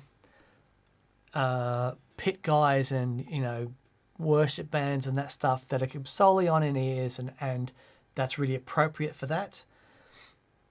But you've got the other side of that where you've got, because of the internet, there are more independent bands going out there doing their thing. Yeah, true. Playing small underground clubs that none of us have ever heard about, that have 3 or 4 bands coming through every week. You know, if you're playing a theatre, it's different. But, I mean, there's, you know, like, go down to the Vic in Swindon. I promise you the majority of the bands that play that venue are still using amplifiers. And don't get me, I mean, it's important to say that it being overly loud is just rubbish. Nobody wants that either. Yeah. If it's painful to listen to, I'm not advocating that. That's bonkers. And but what I don't get, right? Sound engineer goes, go on then. That's too loud, mate. And then you hear it front of house and it's so loud, it hurts. Yeah. It's like, well, how can that be too... And he's like, well, I need total control on stage. I'm like, oh my God, have you never mixed like a proper rock and roll band who Anyway, I'll shut up now. Uncanny Adam said, went to a gig a few weeks back. Every band had amps on stage. Yes! Everything from AC-15s to Hot Rod DeVille's to JCM 800s. It's not over yet. It isn't over yet. It isn't over yet. No, and I don't mean to make it a crusade either. I don't know why I'm so challenged by this. There's a place. There's a place for everything in this, and you know, I think I went and saw War of the Worlds years ago, and I was really excited to go and see Herbie Flowers, you know, play, and Chris, the guitar player from War of the Worlds, you know, what's his name? No idea. Anyway, you know that me and prog not so much. No, War of the Worlds. Yeah. It's not prog. It's rock opera. If it's anything. Not, okay, yeah. Anyway. Jeff Wayne, wasn't it? Jeff Wayne, yeah.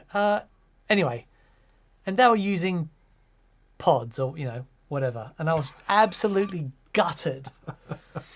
Because I wanted to hear that, you know, I wanted to hear all that stuff. However, in the context of them playing with a 60-piece orchestra, it's like, okay, I get that. Fine.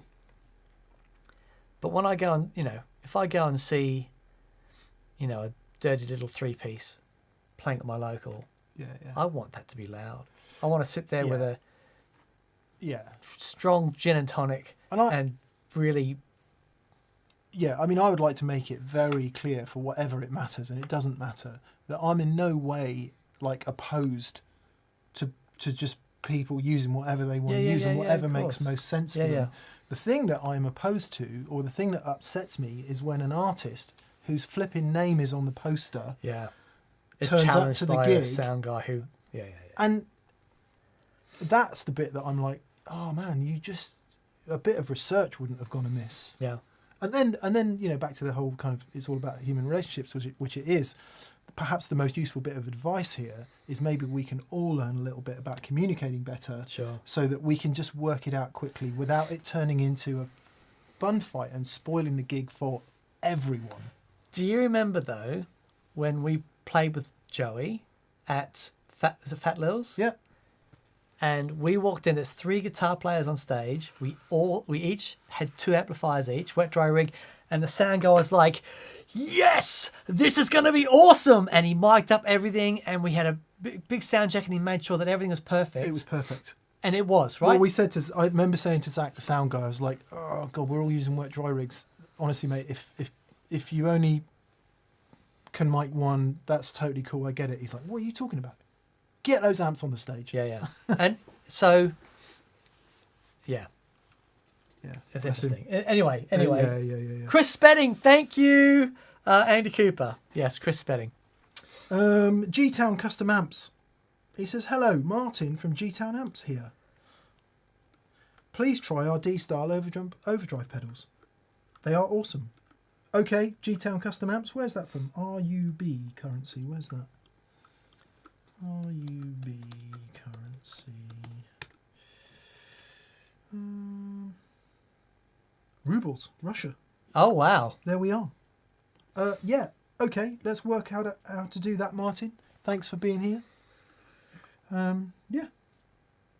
Jonathan Hallett says, "Hi guys, most of the greats are instantly recognisable as they have their own sound. Mm. How do you know when you found your sound?" This is such a great question, because there are artists who you'll probably know, who are known for a sound, and they had a certain sound that was epic, and then they sort of drift away from it. They had it and they lost it. All of them. There's a skill in actually recognizing it. So when I think of someone who's a really great example is Derek Trucks. He plugged that SG into the Super Reverb, turned it up because that's me. And he's tried things, but that's his core tone. David Gilmour to this day still tries everything, but he's got his core tone. It's a real skill in recognizing that thing that you really connect with and brings the most out of you. It's a really great question. It's tough, isn't it? Because quite often it's simplicity is the answer. If you think, Gilmour, all right, his rig is and has been for a long time pretty insane in terms of its complexity and everything that's making the noise there. And I guess there's probably an example or two of other guitar players who've got pretty insane rigs. Like Eric Johnson's rig looks ostensibly quite complex, given that there's quite a lot of pedals and 2 amps, but it's not that complex. It's a couple gain stages. Yeah. But I guess if we're talking about the greats, the rigs aren't that complex. So maybe there's something in the simplicity of that. Well, I think there's certainly a simplicity of signal path, keeping everything together. That's, one of the things I sort of identified early on. But it's about,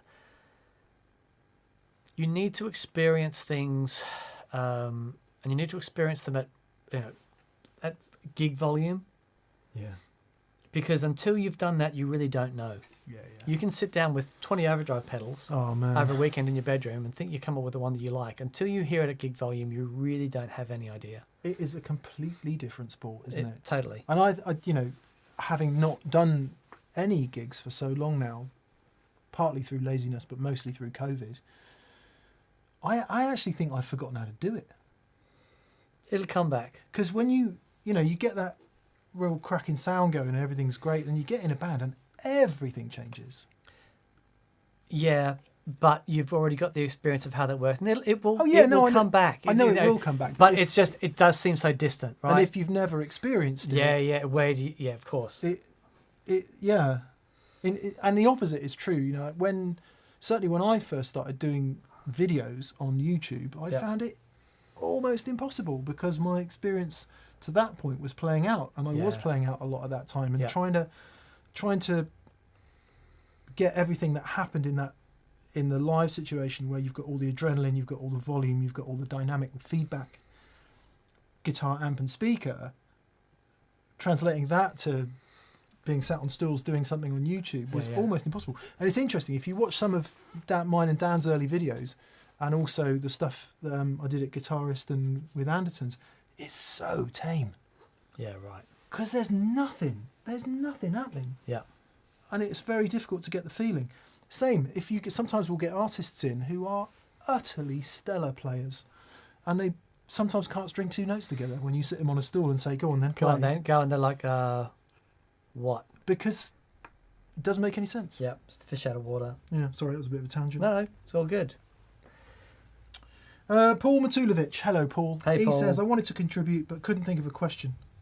So instead, a public service announcement that Beatronics is raffling a custom Vespa for a friend's cancer treatment. Ah, that's very kind, Paul. I've got a lot of love for Beatronics lately.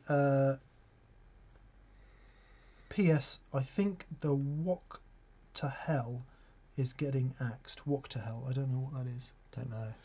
Anyway, yeah, so if you're interested in that, Beatronics pedals are auctioning a custom Vespa, which is one of their new pedals, I think, which we have, to help out in a friend's cancer treatment, which is, blimey. So, yeah, check out Beatronics. You can probably find them on their various socials, if not that, their website. And see if you want to get involved in that. Paul, thank you very much for mentioning it. Yep. Gareth Johnson. I'm assuming this is you, Gareth. Love Bomb Gareth. Oh, right. But it might not be. Hi, guys. So, because I really want to get in touch with Gareth, because I really want to go back to his studio at some point and do a challenge. I think his surname's Johnson. Only knows Gareth. Went on a deep dive with Strat Strings this weekend. Kurt Mangum won out. Good tip. Thanks for the tip. Watch out for a Pelly case tomorrow. Oh, it is Gareth. It is Gareth. Of course it is. Gareth has the best studio I've ever been in. Me too. And Gareth does amazing not library music, but he creates these sounds for shows like Ice Road Truckers. He does do library music. Right. And I think sometimes if you say library music, it can sound a little bit... It doesn't quite put across the quality and the depth, the knowledge, the awesome production, and the unbelievable music this guy makes. Man, I'll never forget that day in his studio. Yeah. Going, oh, this is how you do it. Yeah. That's how you make it sound really good. Yeah. I've never seen so many Neve 1073s. No, it's amazing. It's really, really inspiring. What Really I'd like cool. to do, Gareth, if you're watching, I'd like to come down and do a challenge where Mick and I both do our own bits of library music at your studio, and you show us how to do it. We do like a 20-second bit of music. Yeah. Awesome. Chase scene. And Gareth is mostly involved in a really great preamp called the Love Bomb, which Dan and I like very much. Very much. We need to feature it on the show soon. Excuse me. Very unique take on a really cool preamp. Yep. G-Town Custom Amps again. Hey, try our DR335 overdrive. It's cool for an ES335, says G-Town Custom Amps. Cool. It's good. Very good. We'll sort it out. Yeah. Stevie Boy 444. Do we guitarists get confused, says Stevie Boy 444? All the time. All the time. Well, I think it's an age thing, though, for me. He's confused. He's confused. He's not as confused as him, is he?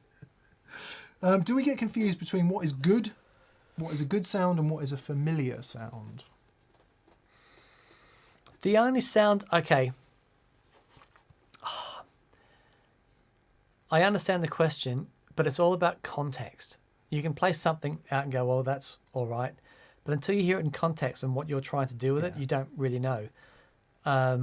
Sometimes what you might think is an absolutely terrible guitar sound in context of the mix is brilliant. So then it becomes about understanding what's going to work in context of what you're trying to do. Yeah. For example, if you hear an isolated guitar track with a single coil and a treble booster going into an AC30 or a Marshall or whatever, you hear it and go, ooh, that's harsh. But then you hear it in context of the track. Yeah. And it can be absolutely perfect. So yes, Yep. It's all about context. Exactly that, because you can define familiar, but you cannot define good. There you go. It's just, and what's good, Someone's has pointed out, or a couple of people have pointed out, that you have an amazing way of words and getting that stuff across. Whereas I'll be all tongue-tied, and I know what I'm trying to say, and you sort of decipher. You're my. I wasn't. You could be I was a journalist for 20 years, and I was a But crap see, journalist. using but I big was words like journalist and all that stuff. I was a crap journalist, but I was a bloody good editor. And anyway. No, it's very good. Thank you, Dan. No, Thank you, Stevie very boy. Yes. Right. Kathy Willows. There is a super chat, but no question, Kathy. So I will check my phone in a sec. G-Town custom amps again. Thank you. Is he saying that we should try the pedal again? I think we should. Yeah, I'm up for it. Adrian Jordan. Hello, Adrian. He says, happy Bunday Leggins. Great to have you back. Any plans for that 15-inch speaker episode? I've just got a Fender Twin Custom 15. Yes, you have. Wow. Is that a single 15 and twin? Wow. They did a twin that was essentially aimed at steel players. They might even still do it, actually. Aimed at steel players. I'd love to do that. Every time I played a 15-inch, usually a Fender, to be fair, but also the PV Delta Blues is one that springs to mind.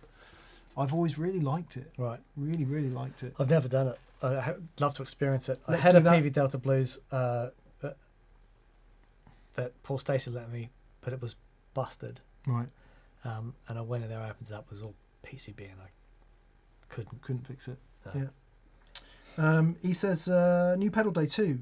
Cornerstone Gladio SC, an Antique, and a Mythos Argonaut. Very nice. Very nice. The Argonaut is such a great pedal. Yeah. And the Argo, I use the Argo, but they're both really cool. The problem I've got with the Octavia type pedals, is that as soon as I play it, it's such a recognisable sound, but I don't know of a more fun sound to use when you're playing. And whenever I remember watching you do the was it the Hendrix thing?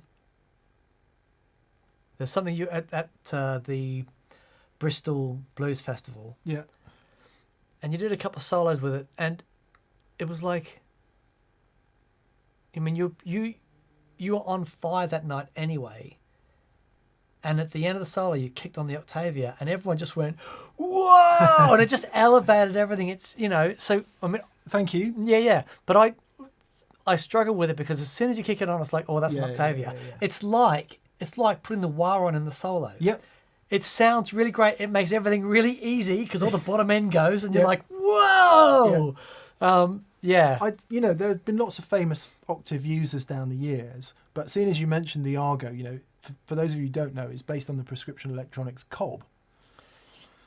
Clean octave boost, I guess. And my favourite user of that is Doyle Bramall. Yeah. Doyle 2, right? And he uses it all the time. But he uses it in a way that's just not Hendrixy. Yeah. It's in a way that, and because it's not an Octavia kind of sound, it's a different kind of sound. Yeah. And it's so expressive. Yeah.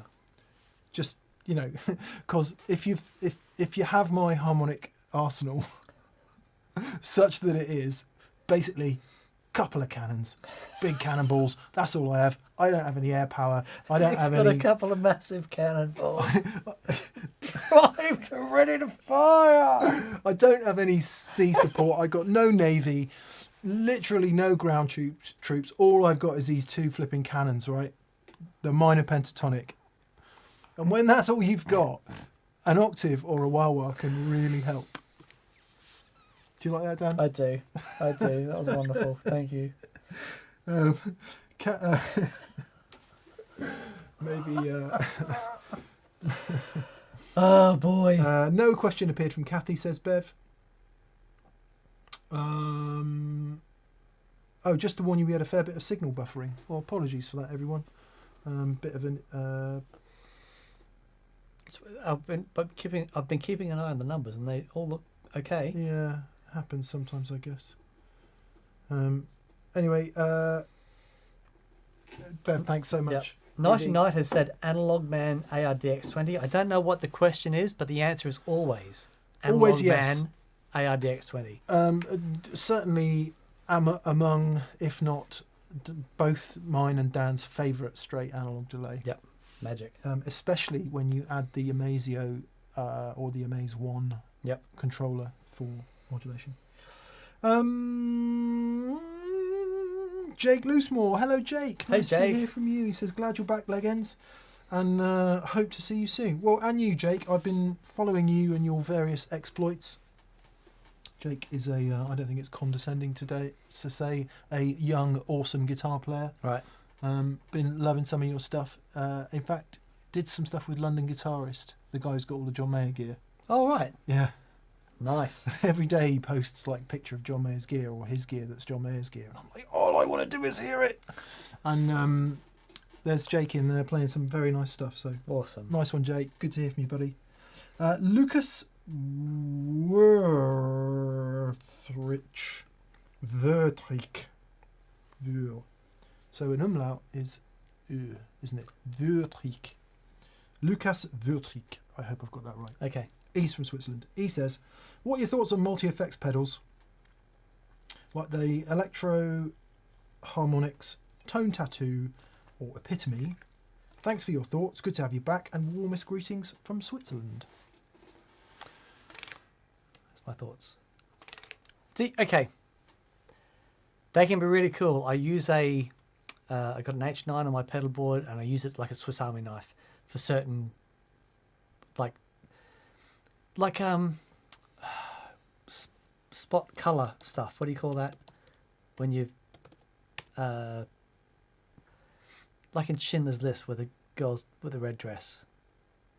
It's only tiny little bit of color in the whole movie. Oh, I see. Yeah. So yeah. Okay. So yeah. You know, I certainly wouldn't use it for the whole gig, but every now and then I need something specialist. It's like I'll use it.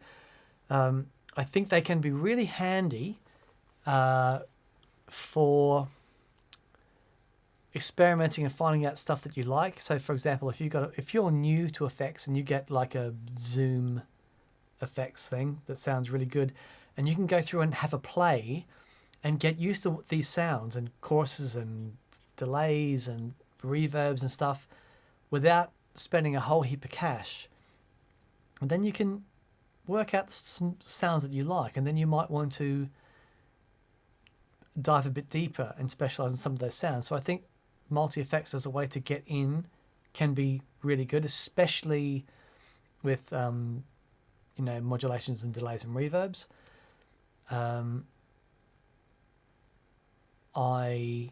When I find the sounds I like, though, I prefer to, I hone in and specialize in certain things that I like.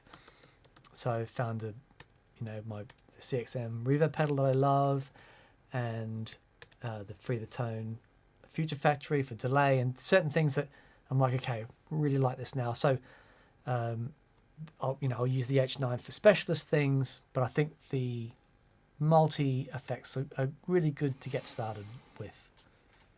It's about as diplomatic as I can be. Yeah, we're not fans. They make absolute financial sense if you're not planning on upgrading stuff for very long, and you get so much bang for buck. They do a lot. Apologies if Dan said this while I was trying to do something else. Some multi-effects have got a really good version of something in that people will use them only that for. Yeah. My words were all in the wrong order there, but so it might be that, and there's certainly a good way of learning, which is probably what you said as well. Yeah, totally. But the great thing about single sound pedals is you can grow with them, you can change them, they hold their value, so you can buy something second hand and sell it, move them around in order. Yeah. Whereas certainly, I mean, the EHX stuff is really interesting in a way that maybe something like a contemporary, fully digital thing is not, because it's literally valueless almost the second you buy that thing. Sure. Whereas something like those, electroharmonics have always got a really cool way of doing things, and I suspect half of it's probably analog anyway. Yeah, right. If not most of it. Yeah. So, yeah, what he said. I like Mike. Yes. Yeah. A friend of mine, Joby, did one of the best photo shoots in New York with him, big cigar, just fantastic picture. Massive, scary wet end of the stogie. That should be some sort of really gnarly fuzz pedal called Mike's wet end of a stogie. Chris R. He says, "Hi gents, any thoughts on the TC Electronic John Petrucci signature pedal? It's a chorus, flange and vibe. I'm considering replacing my Afterglow chorus from TC. Is it a version of the Vicious vibe? I don't know, sorry. TC pedal. The Dreamscape. Looks great. So neither Dan nor I are massive fans of digital modulation pedals, purely because we've got access to all the best analog ones, and there is something very unique about the way they deal with EQ, especially. Dan can probably explain that much better than I can. So it's always a bit of a compromise when you, if you're used to the classic sound of the real analog stuff, you make it digital and something is definitely lost. However, what you gain is small pedal, cheap price, loads of sounds in one thing. Yep. So from that perspective, they're very hard to beat value for money wise. Yeah. And a lot of that old stuff has got loads of problems.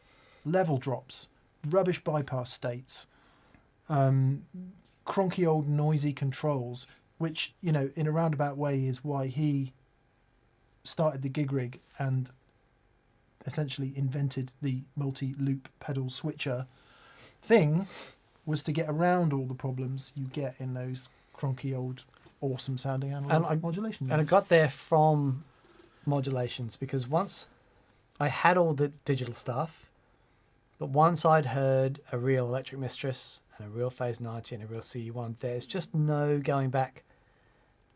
And I still try all the digital versions of those pedals, but that process, because of the nature of modulation pedals, it's not like a digital reverb or a digital delay. You can have an analog drive-through and just layer the digitized sound on top of that. It can sound great because you've still got your original signal. Much, much more difficult to do that with modulation pedals.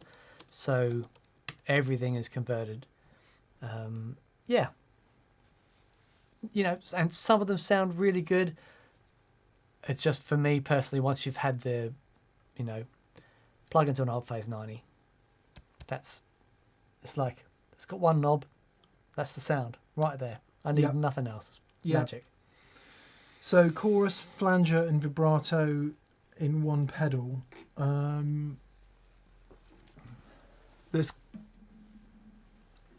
There are a few pedals that do chorus and vibrato. And chorus and flanger. Yeah. The full tone chorus flanger.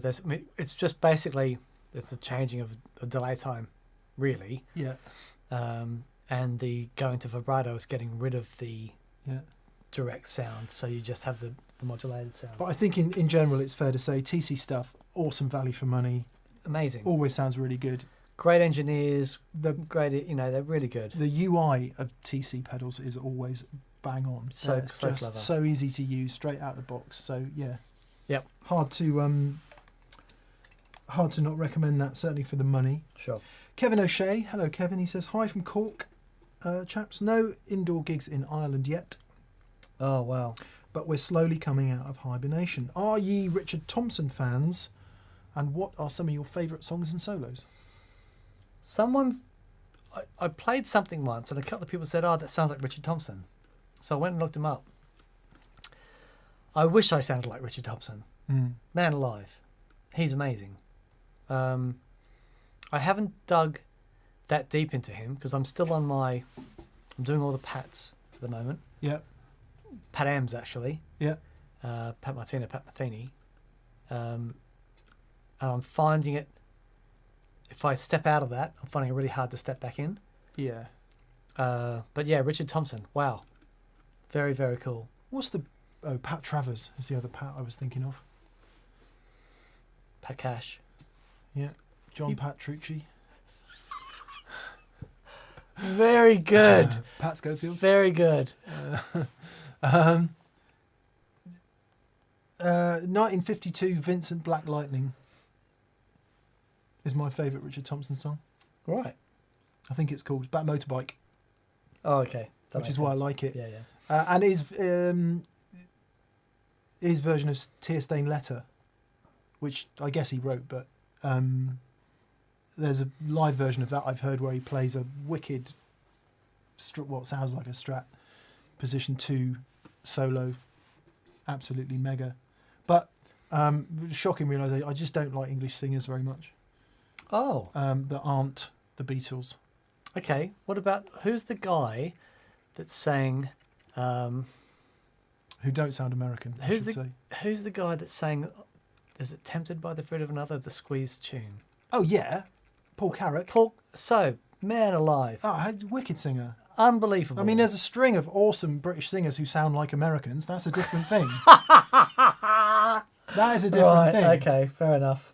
But when they sound English, I find it hard to connect with the exception of the Beatles, because the Beatles are the exception to every rule in music ever. Right. Yep. I'm not old. I'm vintage as Pat Boone, Pat Benatar. Very good. Pat Benatar. Oh, man. Steady. What was her big song? It was... it was... Oh, come on. Oh, I can see the film clip. So much lycra. Oh, hang on. Love is a Battlefield. Love is a Battlefield. Hit me with your best shot. There you go. Hit me with it. Anyway, I'm sure we've missed the really important one. Scott McLean. Hello, Scott, or McLean. He says, do you enjoy gas? To me, it's what gets me through some tough days at work, thinking about gear or anticipating being able to pick it up. It's an amazing thing, right? It's like any purchase. If you're really excited about something, yeah. And I've spent so much time thinking about gear and tone and stuff. Yeah, if you haven't, there's basically something wrong with you. Yeah. Oh, it's great. Done responsibly. It's great.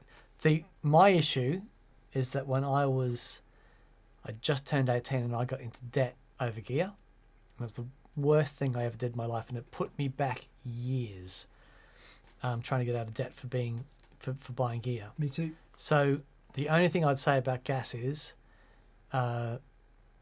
make sure you can afford it. And like if you're a professional and you need to get a loan or whatever that you can afford, great. It tends not to. Well, if you are a professional, it tends to be less gas, doesn't it? Yeah, but you know what I mean. If it's something that most pros I know hate buying gear because it's a tool for their job. Sure. That they're going to use and they wish someone else was paying for it or giving them for free. Right. That's most of the pros I know. Yeah. But as long as, I think gas is amazing, just don't get into debt for it. Yeah. I used to enjoy it. I don't anymore. Quite a big psychological change I've gone through over the last 2 or so years is I'm trying to avoid psychological time. So I try to avoid thinking about the future or the past as much as humanly possible. Right. Sorry to cut you off. That's a really important point you're making, but this is really interesting. Pat's husband, Neil Gerardo, is an amazing guitarist. Played on All That and Jesse's Girl from Jonathan Burton. Sorry, but I love the Jesse's Girl solo. Yeah, it's so cool. Rick Springfield? Oh, okay. Yeah. No idea. You know Jesse's Girl? Nah. Come on! What is it? Jesse's a friend. You know that. You don't know Jesse's Girl? Well, I probably would if I Had someone play it properly. heard it on the radio, maybe. Yeah. Anyway, great guitar solo Nice. in there. Yeah, that's Pat so that Benatar's Pat husband. Benatar's husband. Yes. Back Back to your point, though. You've gone through. That would be an interesting topic of discussion, wouldn't it? Great female singers with guitar-playing husbands. Yeah. Who was the guitar player that played on Kate Bush's stuff? Oh, I know that. It was probably a lot of people. Yeah, well, but Gilmour was a big part of her career. well, Gilmour wasn't just basically discovered her, didn't he? But there was the guy that played in like Wuthering Heights. The solo at the end of Wuthering Heights. It's not is David Rhodes, is it? just no. He played the live stuff. Yeah,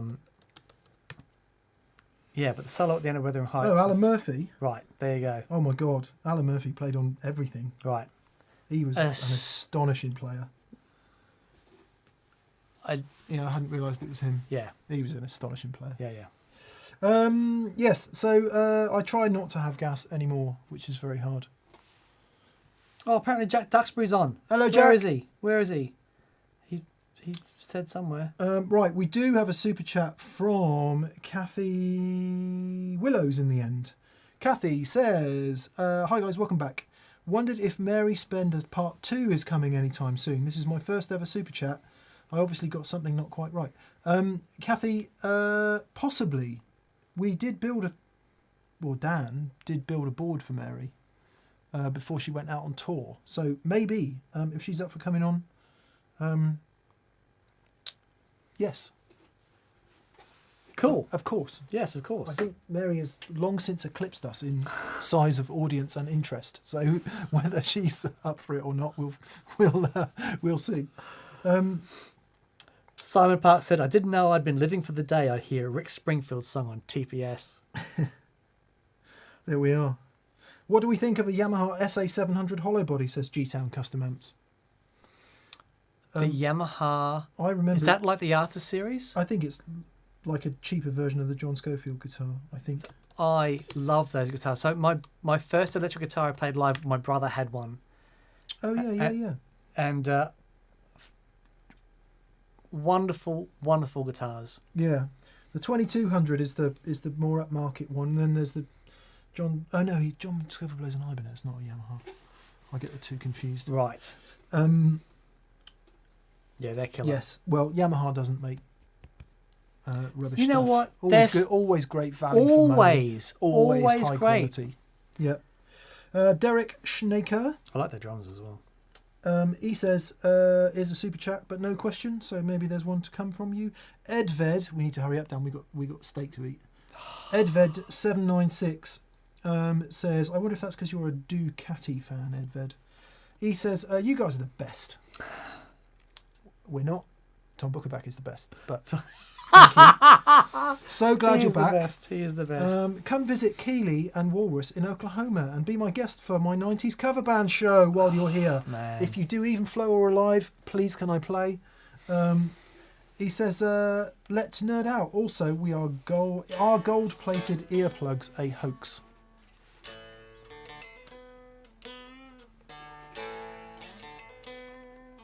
What a man.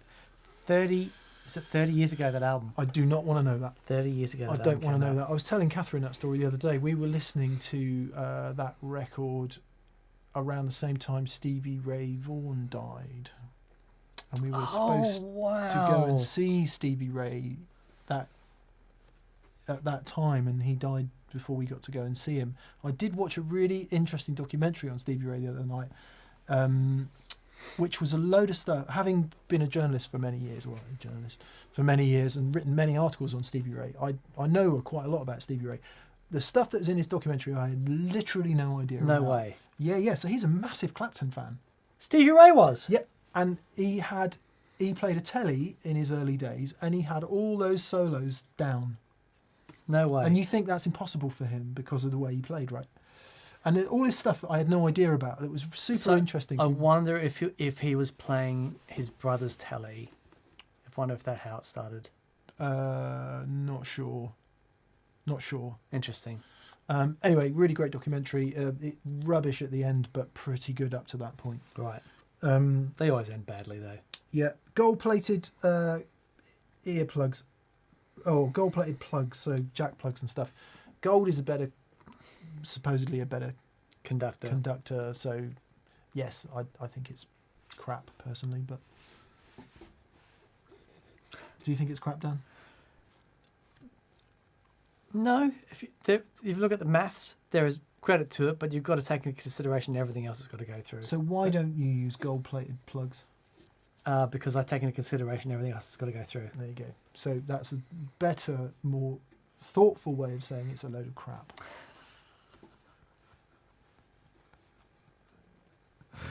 Dan, why worry about facts when you can just throw out generalisations? Indeed. Look, that's what social media is about. David Braniff, welcome back, fellas. Lovely to see you. Broadcast is amazing. David bought a broadcast recently. Should I get a T-Boost or a K-Style next? Epi Les Paul with split coils into a Vox AC10. I personally would say K-Style, Klon style, because a treble booster and a broadcast.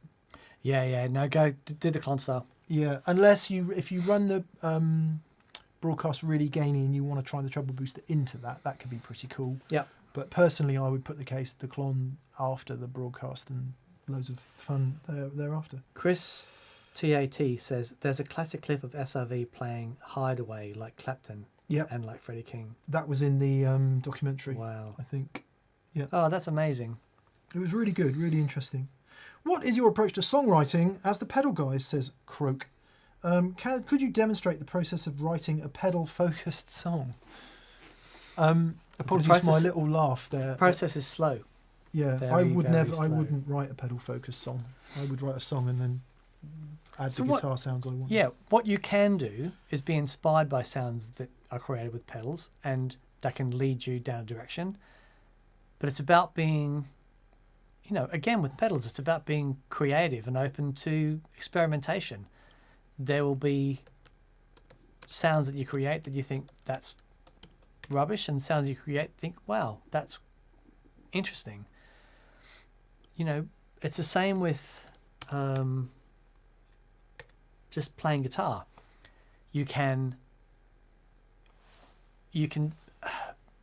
just experiment, be creative with just where you put your fingers and to create different sounds, right? Same thing with pedals. If I turn my modulation all the way up, great example. This won't have started the song, but have a listen to the start of My Happiness, great Australian band called Powderfinger, and it's just the modulation with speed and depth cranked, and as far as the line to bring this whole song together, it's beautiful. Yeah, would be completely different without that. And sometimes it is just cranking things and just finding sounds and letting that lead you. Yeah, that's a good point. I mean, having said I wouldn't write a pedal-focused song, what he just said is right. It might be that sound inspires a riff or a lick that wouldn't work without the effect. Yep, totally. So, yeah, the answer is what he said. Yep. Get in there and experiment. Time delays and doing some interesting things chordally with time delays. That's a wonderful way to, start those creative juices flowing. Yeah. One of the documentaries I watched over the last couple of weeks was prolific songwriter. Oh God, who was it? I can't even remember who it was. Dolly Parton. Really She's amazing. Great man. Dolly Parton documentary. Really great Dolly Parton documentary. Again, probably on Netflix. Now, let's say a couple of things up front. I'm not comparing me and Dan to a great songwriter like Dolly Parton. I'm simply not doing that. Dan and I, on a good day, are not bad songwriters. We can both Crack out a tune. write a half-decent song. Because it's not that hard, right? To write a half-decent song. You get some lyrics, get a melody. The melody is steeped in the history of Western popular music. The Beatles did it all. We'll just follow. So it's really not that hard to write something that's okay. To write something great is something very different. However, the hard part is having the confidence to finish it and see it through. So to answer your first part of that question, which is... That's so true. How do you write a song?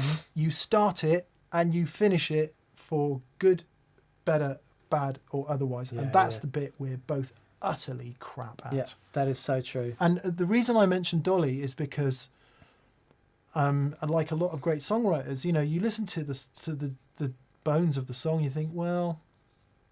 yeah, anyone could write that. Or, yeah, I would just put that down, personally. And what is it? It's Jolene. Or it's I Will Always Love You. And it's like, oh, my God. It's such a simple idea, yet absolute genius. Try and play the guitar intro to Jolene and make it sound anything like that record. You can slow it down, and it is so perfect. It's like, I'm in awe of those Nashville guys who can just... Anyway, just Dolly's great. Songwriting's a thing. It feels like a calling, like a vocation, and you got to have the, for want of a better word, the cojones to see it through. And that's how you write songs. You start, you finish, and then you write the next one, and you repeat ad nauseum. I've never had the confidence to do it. I got an email from one of my favourite songwriters ever in the history of music, Andy Partridge, and he has confirmed that at some point he will come on the show. Hooray! And talk about songwriting. Andy Partridge from XTC, a true genius. And before all the nonsense, I had dinner with him and ended up at his house talking about songwriting, and awesome. The most inspiring thing ever. So when that happens, it'll be, for any songwriters out there, be a big day. Nice. A very big day. Big Shorty says, hello from Canada. Hello to Canada. I recently acquired a Captain Kirk Douglas SG, signed by the man himself. My question is, has this rendered the guitar more or less collectible, or don't worry and rock on? Okay, Captain Kirk Douglas plays with the Roots, one of the big TV show house bands. Oh, okay. And he has an Inverness green SG. Right. Really cool. Right. I think with like the post 64 big pick guard. I think off the top of my head. So it's his signature guitar. He signed it. Does it make it more valuable? Makes it more valuable to fans of him. Yeah. And if anyone's buying his signature guitar, you would think that's the case. And collectible to everyone else. Yeah, it doesn't. Yeah. Won't matter.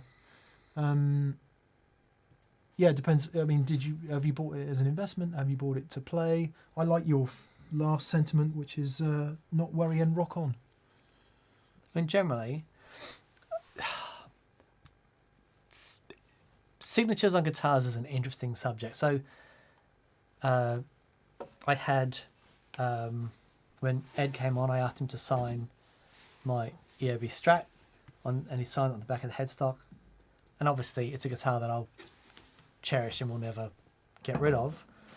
But he signs it in a place that, you know, no one's going to see but me. It's not, you know.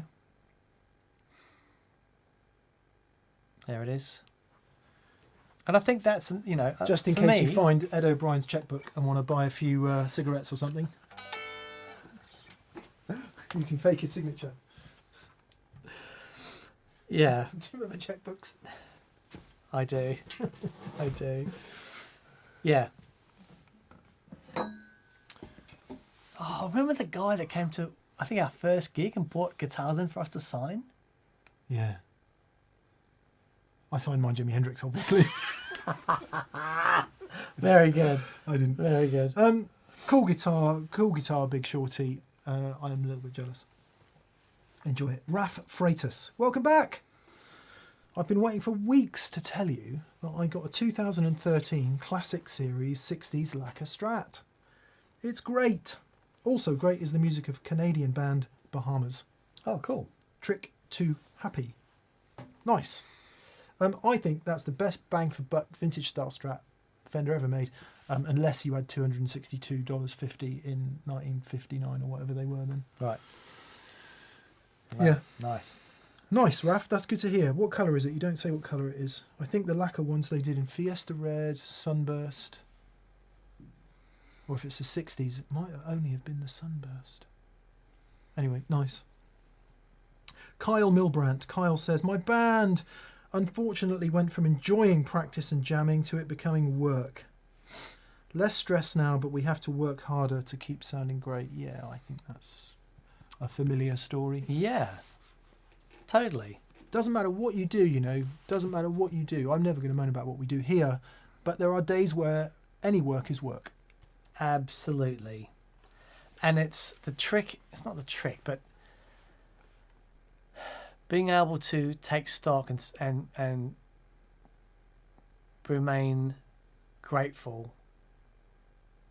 You know, because man, I remember some jobs that I've had in the past. You know, it's really interesting. There are times when, you know, this has been filming days can be long, and at the end of it you're knackered.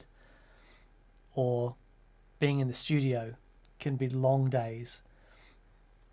There's not a single day, if I'm out having to do something else, that I wouldn't rather be in here doing this. Nice. You know, it's wonderful. Or, you know, or even, you know, just I really enjoy making the coffee in the morning and locking the door, and all the rest of it is sort of a blur. But fair enough. Yeah. Yeah, it is. We totally get it, but it is work, you know, and it's okay if it's music or if it's band or anything else. It's, again, it is kind of folly to expect it's going to be fun all the time. Totally, but it's not about being fun all the time. It's about being rewarding. Yeah. You know. And the work is worth it, or the work can be worth it. The other thing you don't want is effort bias, which is because it's been such hard work, you think it's good. That's so true. Could be rubbish as well. Yeah. But, you know, if, like with anything you do, any pursuit that you do, if you have true purpose and you care about it and you are honest about it, then it will be rewarding, even if it's hard work. Yeah. And I think sometimes, certainly with creative work, you get people saying to me all the time, wow, you got the best job in the world, you know, making music and writing and doing, you know, all these things that we do. It's still work. Definitely. And it's exhausting. Yep. And the time when it's most exhausting is when you're trying your hardest to do something good and creative and it's not happening. Yeah. Now, absolutely. Don't get me wrong, right? Don't get me wrong. There is no complaining to be done here, because plenty of you out there do jobs that either aren't rewarding creatively, are very stressful emotionally and mentally, especially those of you working in like first responder type situations, anyone forward facing in any kind of public service. You know, massive respect to anyone who does that kind of job. But at the end of the day, no matter what you do, some days it will feel like work. Yeah. And that's just the nature of it. Yep. I guess the best thing you can do then is get your head out of your arse and look around you and realise how lucky you are. Absolutely. And that's about remaining grateful. Yeah. Totally. Yeah. I do try and do that sometimes. Michael Gilberto. So great to have you both back and live. Thanks for everything. P.S. Please do the ODR1 segment that includes the Norland ODC. Yeah, Noble's ODR1, beloved of so many people, often mistaken for Tube Screamer, but not really that. No.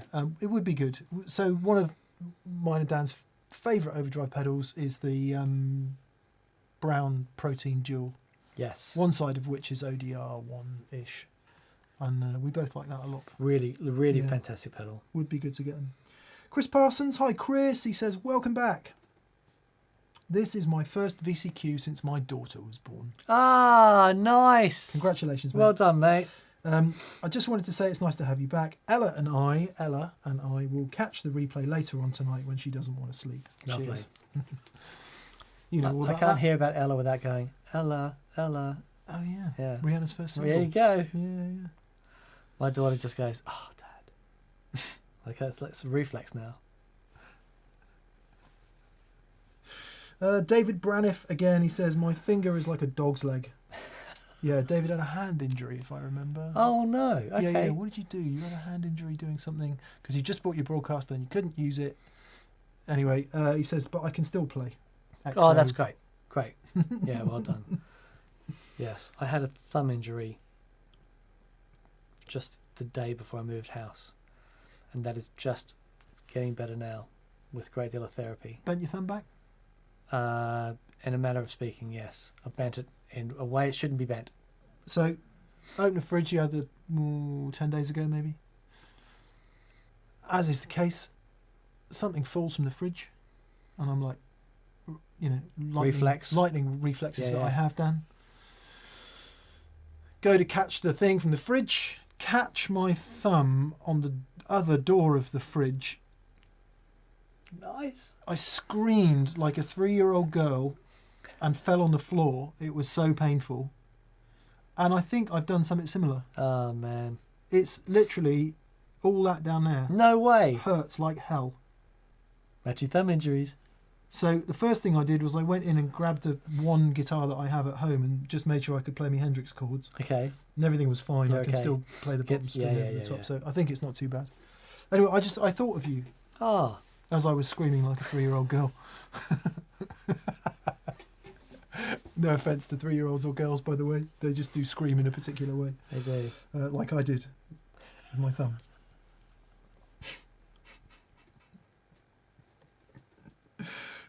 I think we're done. Oh, cool. I think we're done. Thank you for being with us tonight. It's good to be back on the horse. Yeah, it's great. I'm looking forward to tomorrow. Yeah, so we're going to film tomorrow. So this Friday's show, which we are filming tomorrow, will be about really cool new analog delays, one of which is the Sir, whatever that is, the J-Rocket Clockwork, Mythos Oracle, and they're quite different, but they're a specific take on analog delays. As you know, Dan and I are a massive fan of analog delays, and the questions will be, how much does it sound like Dan's old Deluxe Memory Man, specifically with reference to the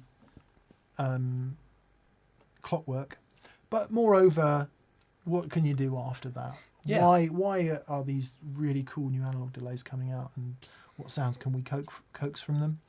And then for the following Friday, we're going to do a show that asks the question, I've got reverb in my amp, what do I need a reverb pedal for? Yeah, very cool.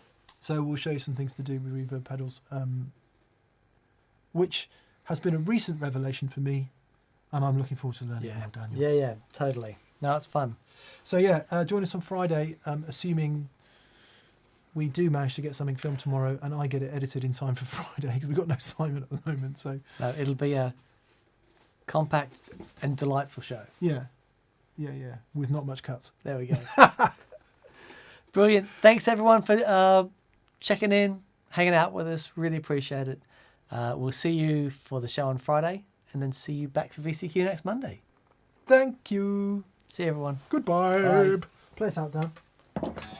Ah.